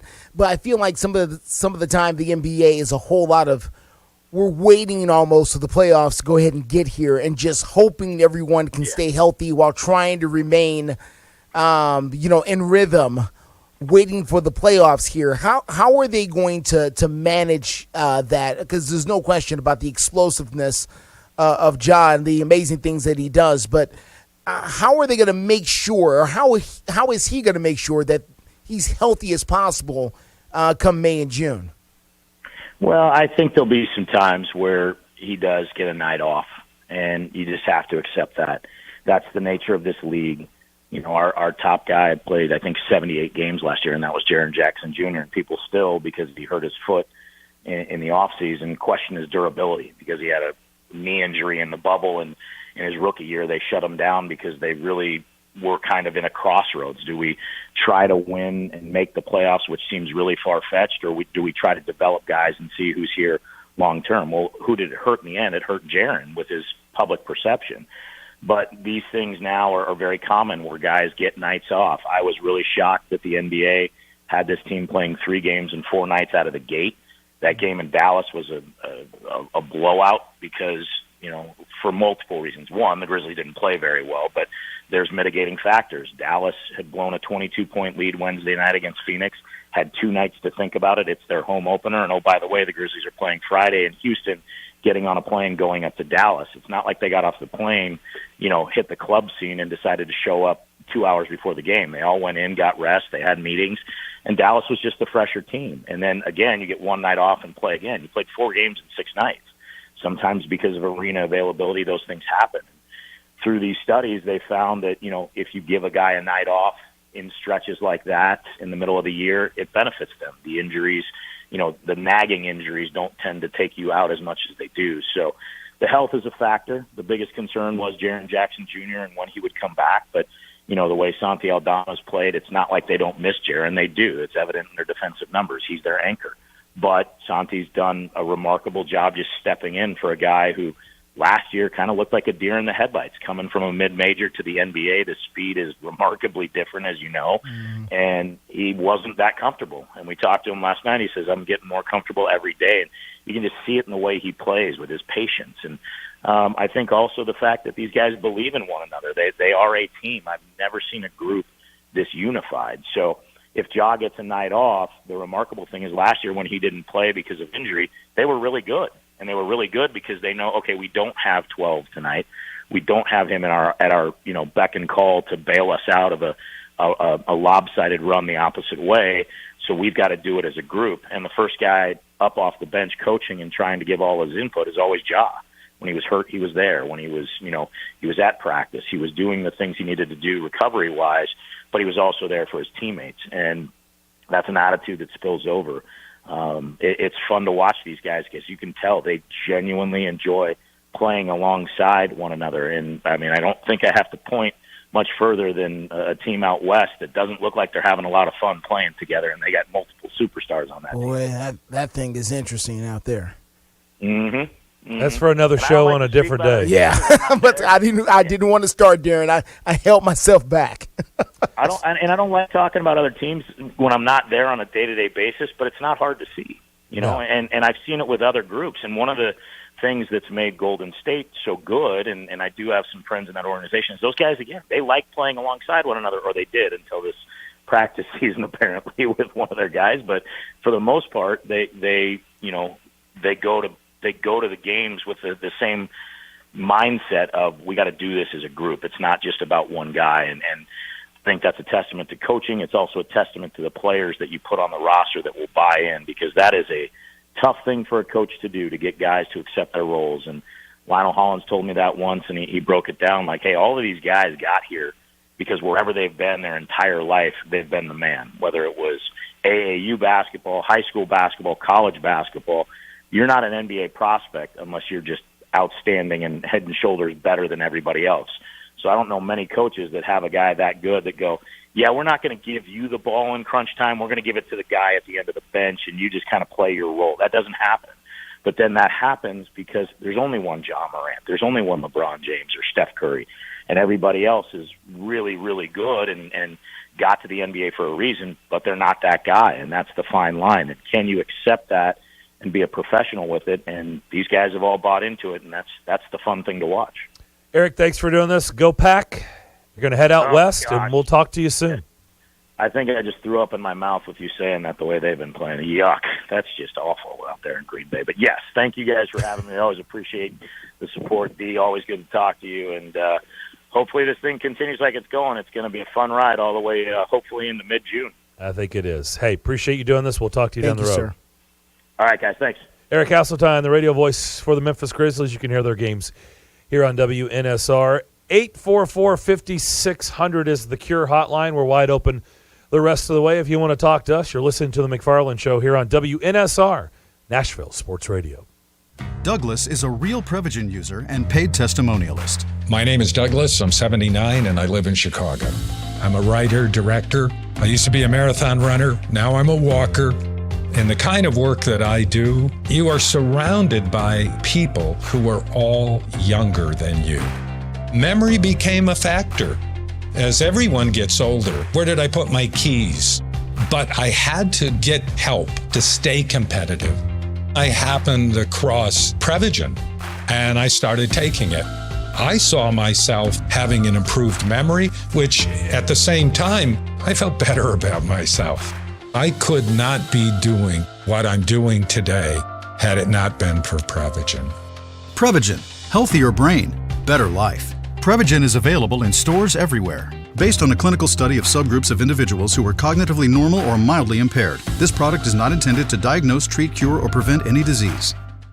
Whether it's getting your day started with a clear mind, taking the edge off after a busy day, or hitting the reset button at night, Cure helps us be our most productive selves. Completely organic and free of THC, pesticides, and heavy metals, Cure focuses on specific need states with great-tasting CBD products designed to help you focus, chill, and sleep. And that is exactly what the Cure brand products are named. Focus, chill, and sleep. Now available at select MAPCO locations. Visit thecurebrand.com to learn more and follow them on social media. Tired of the same old company holiday party and looking to reward your team with a fun night out? What about something different for a birthday party or group gathering? Hello, this is Philip Cox of Strike and Spare Family Fun Centers, and we specialize in group events no matter the size at our Tusculum, Donaldson, Hermitage, Murfreesboro, and Hendersonville locations. Plus, Hendersonville and Murfreesboro offer enhanced entertainment options with bumper cars, laser tag, roller skating, and more. 'Tis the season to have fun with family, friends, and business associates, and there's no better place to do it than at Strike and Spare Family Fun Center. Visit strikeandspare.com to learn about the group outing option. Strike and Spare, where fun is bowling. It's a Bill King Show.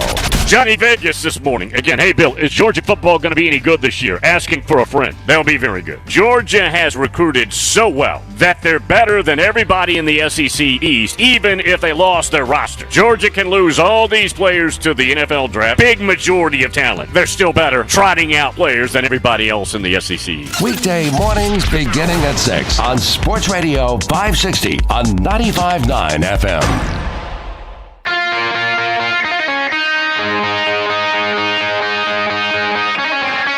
Back here on the McFarland Show here on this now rainy Tuesday. So keep that in mind. I'm sure you already know that if you're out driving about. It is coming down pretty good here at the station, and from people we've been talking about talking with during the break, it sounds like it's all over town. So just keep that in mind. Probably be here for a couple of hours before it hits the road, Jack. Kind of like the Grizzlies. That's what I was talking about with Eric. They're going out west for a bit. So off to a good start, though. 844-5600 is our number. That's our Cure Hotline. Let's go there. Clay is up next. Clay, what's up? Darren, my friend, I just wanted to call in and welcome you to 560. I haven't called since you made the move. Yeah, well, thank you. I know it's hard to believe this is the fourth week already. I wanted to talk a little bit about the Titans, if that's all right. Sure. Darren, I think Mike Vrabel is, for the way this team is built, and if you want to say the lack of overall talent, especially on offense for this team, I think Mike Vrabel is the perfect coach for this team because that tough, hard-nosed, brand of football. Offensively, you knew it was going to be this way once they traded away A.J. Brown. I mean, the formula is to ride Derrick Henry, play solid defense, and be good in the kicking game. I mean, they're just not going to, blow anybody off the charts, with chunking the ball down the field or anything like that. And I just think Vrabel's toughness and the way this team wins on grit, toughness, things like that, I just think that's the formula, and I think that's why they're winning the games they're winning. Do you agree with that? Oh, I do, 100%. Look, if I said this, in fact, I may have said it yesterday. If it wasn't for Mike Vrabel, and I hate saying this, but we were talking about the talent and in some cases lack of. If it wasn't for Mike Vrabel and his success, John Robinson would be in trouble. But John Robinson gets the marks for firing the coach who just won a playoff game for the first time in a long time to bring in Mike Vrabel. So it was actually his call to do it, so he also gets the marks for hiring the guy that's kind of really saving his bacon right now, because if they were faltering and they were not making the playoffs and they were just kind of a 6-win team because of all the blunders they've made in free agency and the draft, and especially in the first and second rounds, well, you know how that works, Clay. I mean, you've been around the block a time or two. You know how it works in sports. You know whose head is first, right, on the chopping block, especially when we're talking about first-round picks that are gigantic bust, or free agent picks or free agent signings that come in here and do absolutely nothing. I mean, we know where it starts, but, Mike Vrabel, it's like whatever curveball or whatever you throw at him, he's like, I guess Mike Vrabel's got Joe Boo in his office, and they just figure out a way to hit the curveball, the fastball, slider, sinker. It doesn't matter. Mike Vrabel just finds a way, ugly, pretty, although there haven't been a lot of pretty wins, but no, he doesn't care. I think to your point, Clay, I think he likes it a little bit ugly, quite honestly. So what do you think about, Darren, what do you think overall about, and I can't remember his name, but the Titans offensive coordinator? Todd Downing? Todd Downing. Different? Look, I know how the fan. I don't want to say all the fans, but I would say the majority are not happy, and I get it. Their offense has been pretty inept. And this is going back to last year when they did have A.J. Brown. But I don't know how much of this is on him and how much of this is on they don't have that premier quarterback. Nothing against Ryan Tannehill. I know his record is outstanding, but he's not an upper-tier quarterback. He's just not. And how much of this is on the play calling? I mean, I honestly, when they had A.J. Brown last year, I thought a lot of it was lack of creativity. I mean, I went to that 49ers game and sat there in the stands and thought, this team in the first half, they couldn't beat some local high school teams. Here, they were so inept on offense. And then they came out and they got a timely interception and things turned around and they won. I'd say still it's less than impressive. I don't want to blame. I know some people believe he should be gone. It's time for a change. Give it over to Tim Kelly. But I'm just saying right now, if I was grading him, it's like a C-. What was I still don't know what was supposed to happen on that play where they inserted Willis. Oh, it was a it was a toss. It was a handoff. It was going to be Willis around the corner there for what they hoped to be a first down. Because what was it, 3rd and 3 or 2nd and 3 there on that? It was a short yardage play from what I recall. It was going to be Willis around the corner there to pick up the first down. So they thought. Yeah, they forgot the football. To your point, they've been, on one hand, they've been creative and thinking outside the box, but it seems like those plays this year, for whatever reason, Clay, they have not gone their way. No. They've been kind of a disaster. Remember the one to the tight end on what was it, on the 4th and 1 play or whatever? It was like, oh my gosh. I understand what you're doing. You're trying to mix it up, but it's like that was a disaster. I didn't realize until after the game was over that they won that football game without an offensive touchdown. Yes, that is correct. Yeah. No, it doesn't. No. And that was their first points in the fourth quarter this year, too. But they're 4-2. It's week 8. Just so you know, we're going into week 8. Hey, Clay, good to hear from you. Thanks for the call. Thanks. Let's go back to the Cure Hotline. 844-5600. Let's go down the borough. Jeff is standing by. Jeff, what is give us the weather in Murfreesboro right now? Well, it looks like it's going to rain. It's just rain tonight, so I guess it'll rain tonight while I'm asleep. So. Okay, it's not raining currently? No. Oh. No. Oh, wow, okay. It's just real cloudy. And it's pouring here. They okay. say it's going to rain later tonight, so what I understand, so it'll be raining here pretty soon, I guess. So. What's on your mind? Well, not too much guess. A little bit about Tennessee. Today's game this weekend. I think you can keep Levis upright. He's a top 5 pick for all the draft people say. And if they can keep him upright, and if Rodriguez can run a little bit, if we can control the clock, I think Kentucky has a chance to win. I think they'll play pretty good defense against Tennessee. I know last year they didn't, but I think they'll play pretty good defense. They got 2 weeks to prepare, and I think they'll do all right. And and one thing I want to say, why I don't listen to sports talk much anymore in this market, and I listen to my state shows, and it's one word: guesting. Too much guest.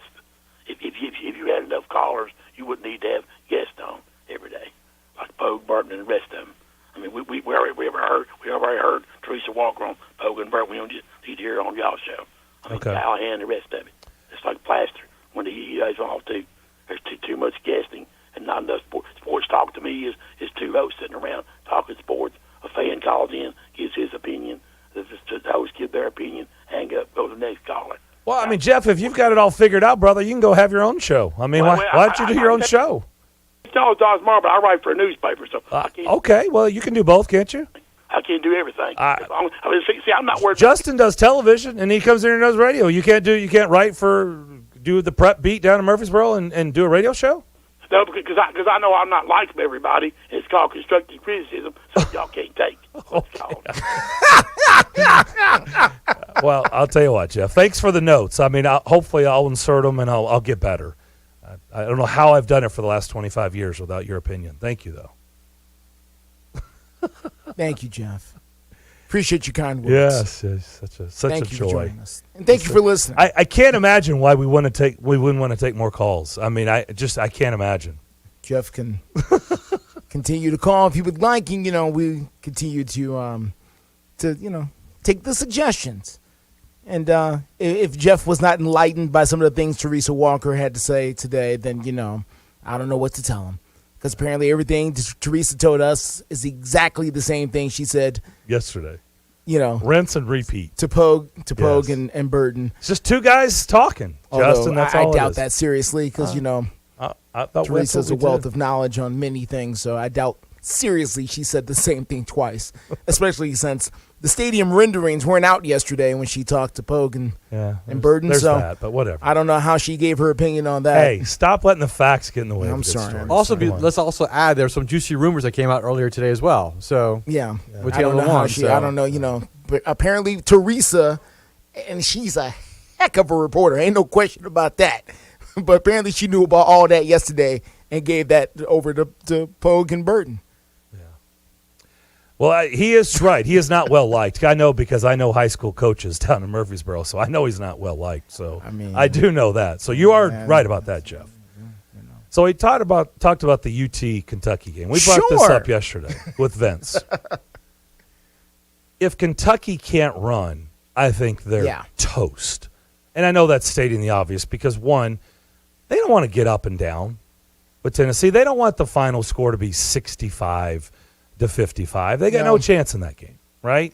No. You get drugged down in the deep end of the pool, and you're going to drown, right? Like that's not – they need to sustain some drives. They need to run the ball effectively. They need to chew up the clock. And they're very good about that. The question is, can Tennessee take them out of that, right? Can they make them abandon ship and play their game? That to me, that's the way I look at this game. Yeah. That's kind of the back and forth between the two head coaches and the coordinators. This is what we're trying to do. This is what we're trying to do. Who's going to get the other one to kind of conform to what they want to do? Because Tennessee does want, they want a street ball. They want to go up and down the field. Oh, yeah. Oh, Tennessee is the old school Seattle Supersonics in the NBA with their run and gun, throwing the ball off the backboard and dunking and all that stuff. That's who Tennessee is. They are a lot of fun to watch right now. Here's what I think with Kentucky.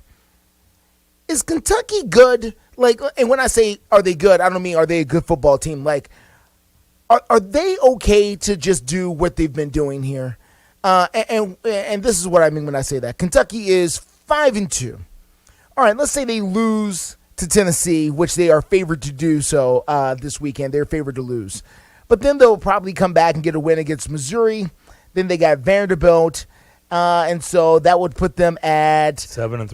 7-3. Then they got Georgia. That's probably an L, 7-4. Then they got Louisville last game of the season. All right, so you're 8-4, possibly at worst 7-5. Mm-hmm. Are they fine with that in Kentucky at the football facility? Is everybody doing okay with that? Are they having a good offseason with that? Because if they are, then this game here with Tennessee is just part of doing business of the season. They're already, they're do what they can. They'll try to beat Tennessee. If they can pull an upset, that'd be great. But if not, it's no loss to them, and they'll move on to the next thing. And I'm just asking, is Kentucky okay with this? What was that? I don't know, but it's fine. Woo! Yeah, I know what you mean.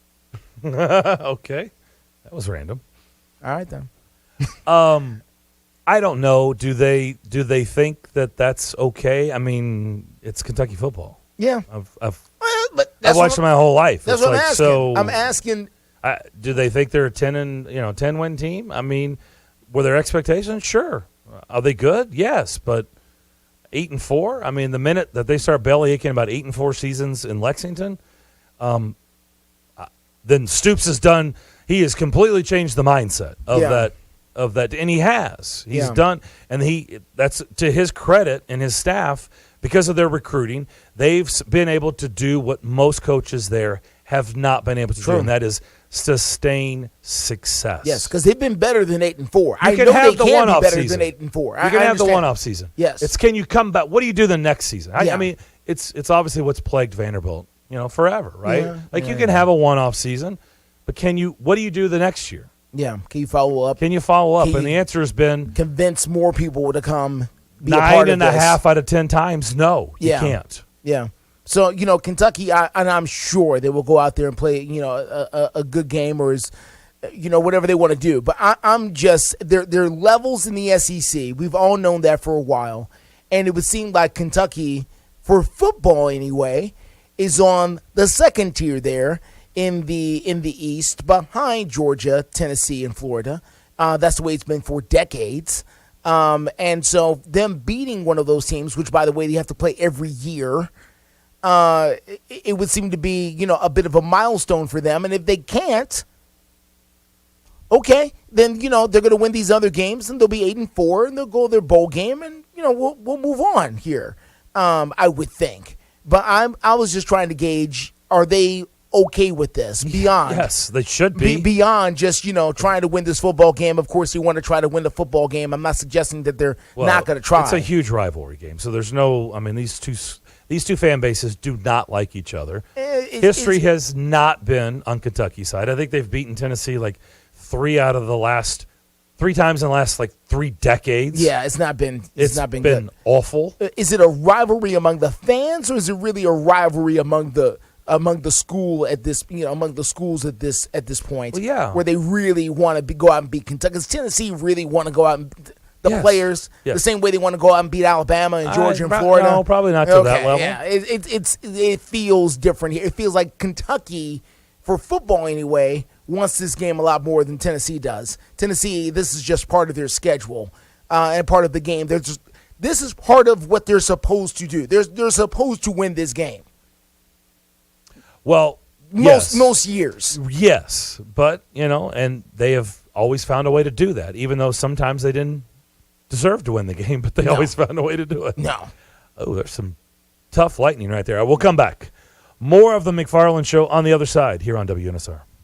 Nashville's first curling venue is here at T-Line Nashville. Come check out T-Line Nashville and experience the world's fastest growing winter sport today. Curling is a fun and simple sport that's a perfect outing for friends, corporate events, families, or parties. T-Line also has classic bowling and modern bowling mini games. With over 20 HD TVs, you can come watch your favorite teams and some of the best food and drinks here in Nashville in the large bar and grill area. They also have an outdoor area with a fire pit, and you can't forget the live music. T-Line Nashville is a one-stop shop for a great night out. Located at 106 Duluth Avenue and online at tlinenash.com. You can book your party now or give them a call at 615-439-1024. That's 615-439-1024. And make sure you give them a follow on Instagram and Facebook at T-Line Nash for all the news, events, and updates. T-Line Nashville. Nashville's first curling venue is here. Are you in trouble with the IRS? Detaxify is the trusted tax relief solution that has an A+ rating with the BBB, 5-star rating from Google, and specializes in the IRS Fresh Start program. If you have years of unfiled back tax returns or owe more than $10,000 to the IRS or state, the government has the power to garnish your wages, freeze your bank account, and in some cases, they can now revoke your passport. This is John Zandy, president of Detaxify. Detaxify specializes in the Fresh Start program, where we help struggling taxpayers get out of collections or settle their tax debt. If you're being audited or dealing with threatening letters from the government, you may need professional tax relief representation. My team at Detaxify can stop the tax collectors and stop the threatening letters from the IRS or state. Call me now for a free consultation. Call now, 800-601-7780. That's 800-601-7780. Detaxify offers a 100% customer satisfaction guarantee. Call now, 800-601-7780. 800-601-7780. From the big game to the big dance, Bar Lines at the Omni Nashville Hotel downtown is your game day and watch party headquarters. Don't worry about entertaining guests and trying to feed everyone. Sit back, relax, cheer on your team, and let the Bar Line staff take care of you. Grab a Bar Line signature cocktail and enjoy some wicked deviled eggs, or a Bar Line's double stack, and finish it off with some Jack and Coke chocolate cake. Bust your belly and your bracket at Bar Lines, located in the Omni Nashville Hotel, 5th Avenue, downtown. This is the Greg Pogue and John Burton Show. Welcome, Angie McCartney. When he'd come home, Jim would say to him, "How are your bowels, son? Are you eating something?" He'd go, "Oh, Dad, I'm a Beatle. You don't ask me about my bowels." "Oh, it's not that funny. Come on." We didn't expect to be talking about Paul's bowels this morning. Greg Pogue and News Channel 5's John Burton, WNSR, Nashville Sports Radio.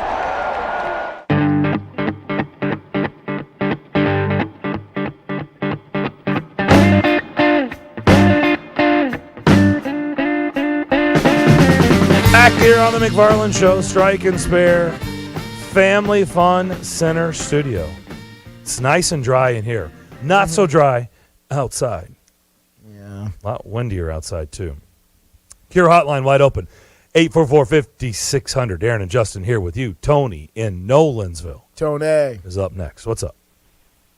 Good afternoon, guys. The shower passed through here about 10 minutes ago. It was pretty wicked, pretty windy, as it's been all day. And y'all notice, hasn't it really been windy the last 2 or 3 weeks? Just pretty windy. No, it has. It has. I cannot recall it being this breezy and windy this long for so many sustained days. It's pretty crazy. Yep. No, it has. You're right. As dry as it's been, I think we've all still enjoyed this fall weather. It's been pretty good. No doubt. Now, this past for the weather weekend update, was that's out of the way. Mwah. Guys, I saw again this morning on some highlights. You kind of just feel sorry for him. Darren, I was a punter in college, and in high school I played multiple positions. But I was a punter. And to see that punter for, was it Gardner Webb, had 4 snaps that went over his head or I didn't see this. I missed this entirely. Okay. Y'all haven't seen this from this past weekend? No. 4 snaps. He's in punt formation, and the center, not once, not twice, not 3 times, 4 times snapped the ball either over his head or to the right of him. And 4 safeties off of from punt formation. They were playing Montana State. Oh, wow. Unbelievable. Okay. Unbelievable. And there's a shot where there is another teammate comes over and just hugs the center, the long snapper. He just hugs him, just gives him a big old hug. I mean, no one's even around the guy, So it was the same long snapper every time? Same long snapper, all 4 plays.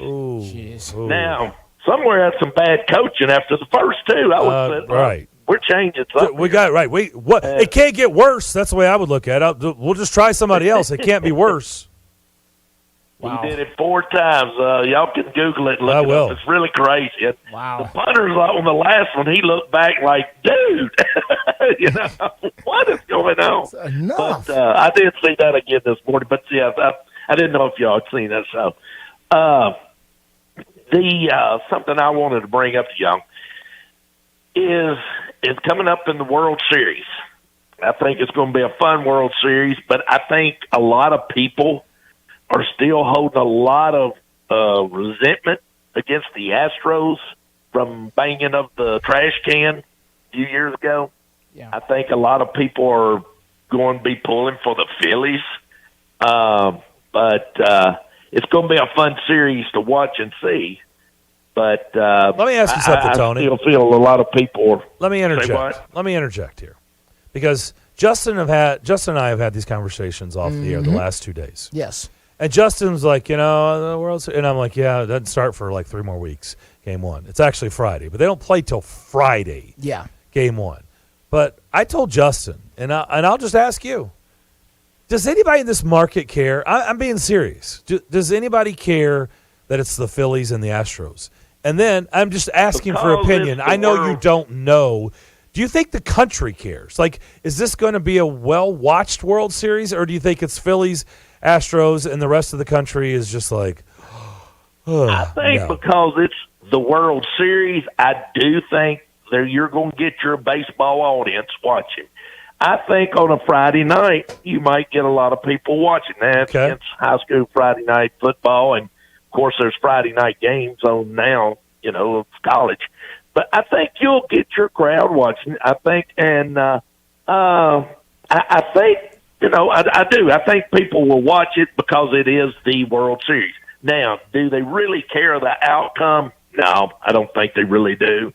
That's my personal opinion. I just don't think they really will. But we might be saying the same things, what some people were saying maybe, up east and somewhere last year with when the Braves got in. I think it just happens with the demographics of the country. But you do propose, and y'all have had a good discussion on that. But I just think people will watch it. Will I watch every inning, every pitch? No, I will not. But I will watch, I always like to watch the first games when they're at each city. I do like watching that first game at each city. Yeah, I'm just wondering if the casual fan will the casual fan tune into this? Will the casual fan tune? Like last year was a given. So. Like in this market, like Braves are in. The Braves, I get it. Yeah. Like, you know what I mean? Like numbers were huge in this market. I know people care. Like, I get that. Yeah. But now that it's the Phillies and it's the Astros again, does anybody? I mean, I just wonder. Like the diehards, I get it. The casual fan will watch it. I don't really feel like it either, Tony. I don't know. I don't know, but it just doesn't feel like they will. I think your purist, us traditional sports people, we're going to flip it over here. We're going to watch it. We're going to see some of it and stay a couple of innings. But your casual fan, just hey, maybe I'll watch a sports thing tonight. I don't think they're going to be hooked in on watching the baseball game. Yeah, but I think you're. I think you're onto something about Friday night, and I don't want to take anything away from high school football. But you're right. Probably a lot of people will tune in who are not at a high school football game, and they'll probably get some good numbers on Friday. Saturday? I don't know about Saturday. They did a good job by not playing on Sunday, right? Like that was smart. I think Sunday's a bad day. Yeah, no doubt. Hey, Tony, punters' lives matter. Let me throw one question out there real quick, and I'm gonna get off here.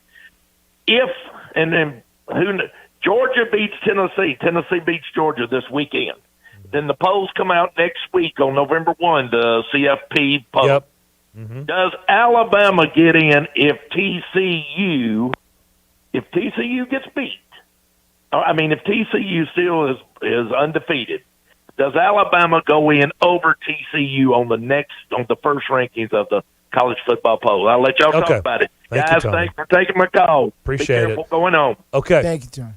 We'll answer that on the other side. We'll also get to Frank in Smyrna, who's listening on 107.9. We'll come back. More of the McFarland Show next.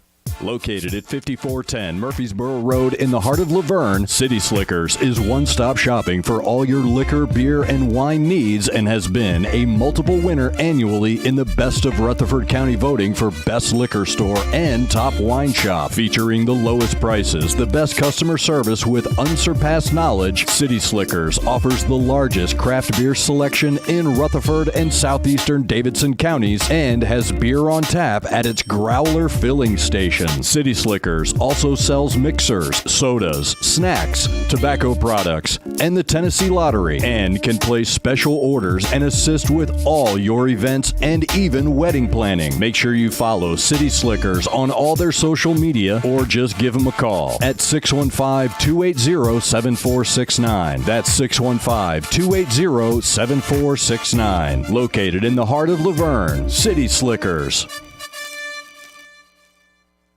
Hey guys, it's Zach. Now is the perfect time to download FanDuel, America's #1 sportsbook. Join today to get started with $150 in free bets guaranteed when you place your first $5 bet. That's free bets back if your bet doesn't win. Just sign up with our promo code TAS. There's so many great deals. You can combine your bets for a chance at a bigger payout with the same game parlay. And you get paid your winnings fast. All on an app that's safe, secure, and super easy to use. Don't fumble your chance to get $150 in free bets, win or lose, with promo code TAS. Make every moment more this season with FanDuel, official sportsbook partner of the NFL. In the state of Tennessee, you got to be 21 and up and present in Tennessee. First online, real money wager only. $10 first deposit required. Bonus issued as non-withdrawable free bets that expire 14 days after receipt. Restrictions apply. See terms at sportsbook.fanduel.com. Gambling problem? Call the TN Red Line, 1-800-889-9789.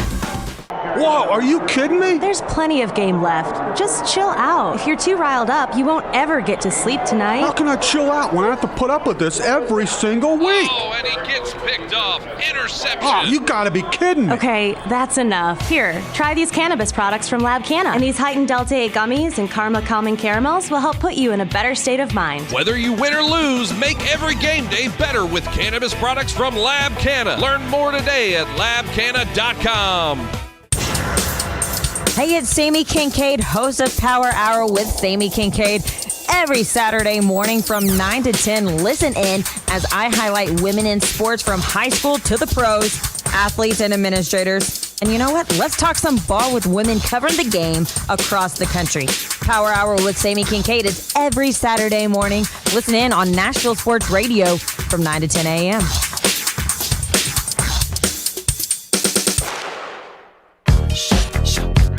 Oh, good music coming back. Here we go. So back here on the McFarland Show, Tony asked us, the rankings do come out for the college football playoffs November 1st. I think that is, a week from today, right? Yes. Right? So a week from today, it'll come out Tuesday evening. And he asked about TCU. Now, TCU's got other undefeated teams ahead of them. They do. Clemson's undefeated. Tennessee's undefeated. Michigan's undefeated.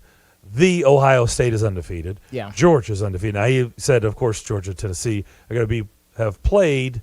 Actually, no, they would not have played. No. By then. No, because it'll just be So I don't know if he's asking after the Georgia-Tennessee game, but still there's a whole lot.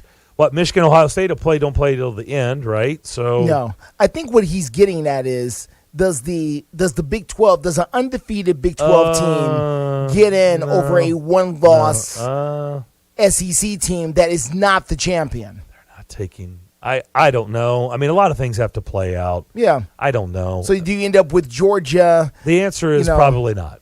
Yeah. Probably. And look, I mean, because Georgia, Bama, Clemson. The Big 12 is the Big 12, right? Yeah. I mean, they're not going to stack up to the SEC when it comes to the eyes of – this is a committee now. Remember, it's not computers. This is human beings in a room. Yeah. So let's go back to the Cure Hotline. Frank is in Smyrna. He's been listening on 107.9. Frank, what's up? Hello, McFarland. How are you guys? Great. Doing good, Frank. What's it doing in Smyrna right now? Is it raining? Current weather in Smyrna, we have light rain and probably, I won't guesstimate the temperature because, heck, if I really know, 70 degrees. Okay. and light rain. The streets are just now beginning to get wet. People don't know how to drive. Construction everywhere on the west side of Smyrna. Stay safe, man. Oh, and I'm staying hunkered down in my palatial compound over here at the west side of town. But anyway, I want to piggyback on what Tony at Nolensville was talking about with the World Series and casual viewers. I am your diehard Atlanta Braves fan who is a season ticket holder there and went to every postseason game, including the World Series last year. So to see the Phillies in the World Series just doesn't sit well with me. However, because I'm a diehard baseball fan, yes, I will watch. I'm going to root for the Astros, which I know doesn't go over well with a lot of people, but I can't stand the Phillies. I can't stand them. Bryce Harper, boo. That's all I'm going to say about that. But you know what? The casual fan, honestly, I don't know. I don't think this is a World Series that really moves the needle outside of about the Northeast and maybe the Houston area. I just, unless you're just a hardcore fan, I just don't see the ratings being very good. You don't have the normal things that you normally have here, like the first time the city has won in a long time. But that's not true. These franchises have won recently. You don't have somebody chasing some incredible record, or a pitcher, who's overcoming some odds. Like, there's no storyline with this that I've seen or I know about. Yeah. No, I agree. You just got a Phillies team that just, quite honestly, got hot at the right time. Yep, I mean, like the Atlanta Braves did last year. Yep, that's exactly right. Just got hot at the right time and took out the Cardinals and took out my Braves and went on to take out Padres while they were at it. So, it's just, that's postseason baseball for you. It's about who's playing the best baseball in October. It's hard. It's hard, just like the NHL, Stanley Cup playoffs, baseball and hockey. Exactly right. They're hard playoffs. Exactly. Frank, thank you. Thank you, Frank. You're welcome, guys. Enjoyed it. You take care. Have a good night. All right, you do the same. Yeah, I just look. I don't think I'm stepping out on a big limb here. I just don't feel like this one's. I just don't think the country. I don't think this market is really that interested. We'll see. The diehards will be. I get that. The diehards will be. mean, Casual, I don't see it. Yeah. By the way, if you want to watch the World Series, you can do so on Fox 17. Oh, yeah. Well, he did it. All right, that's going to do it for us. Just right before the buzzer. Everybody have a safe rest of your Tuesday. We'll talk to you tomorrow at 2 o'clock. Stay tuned. Afternoon Stretch next.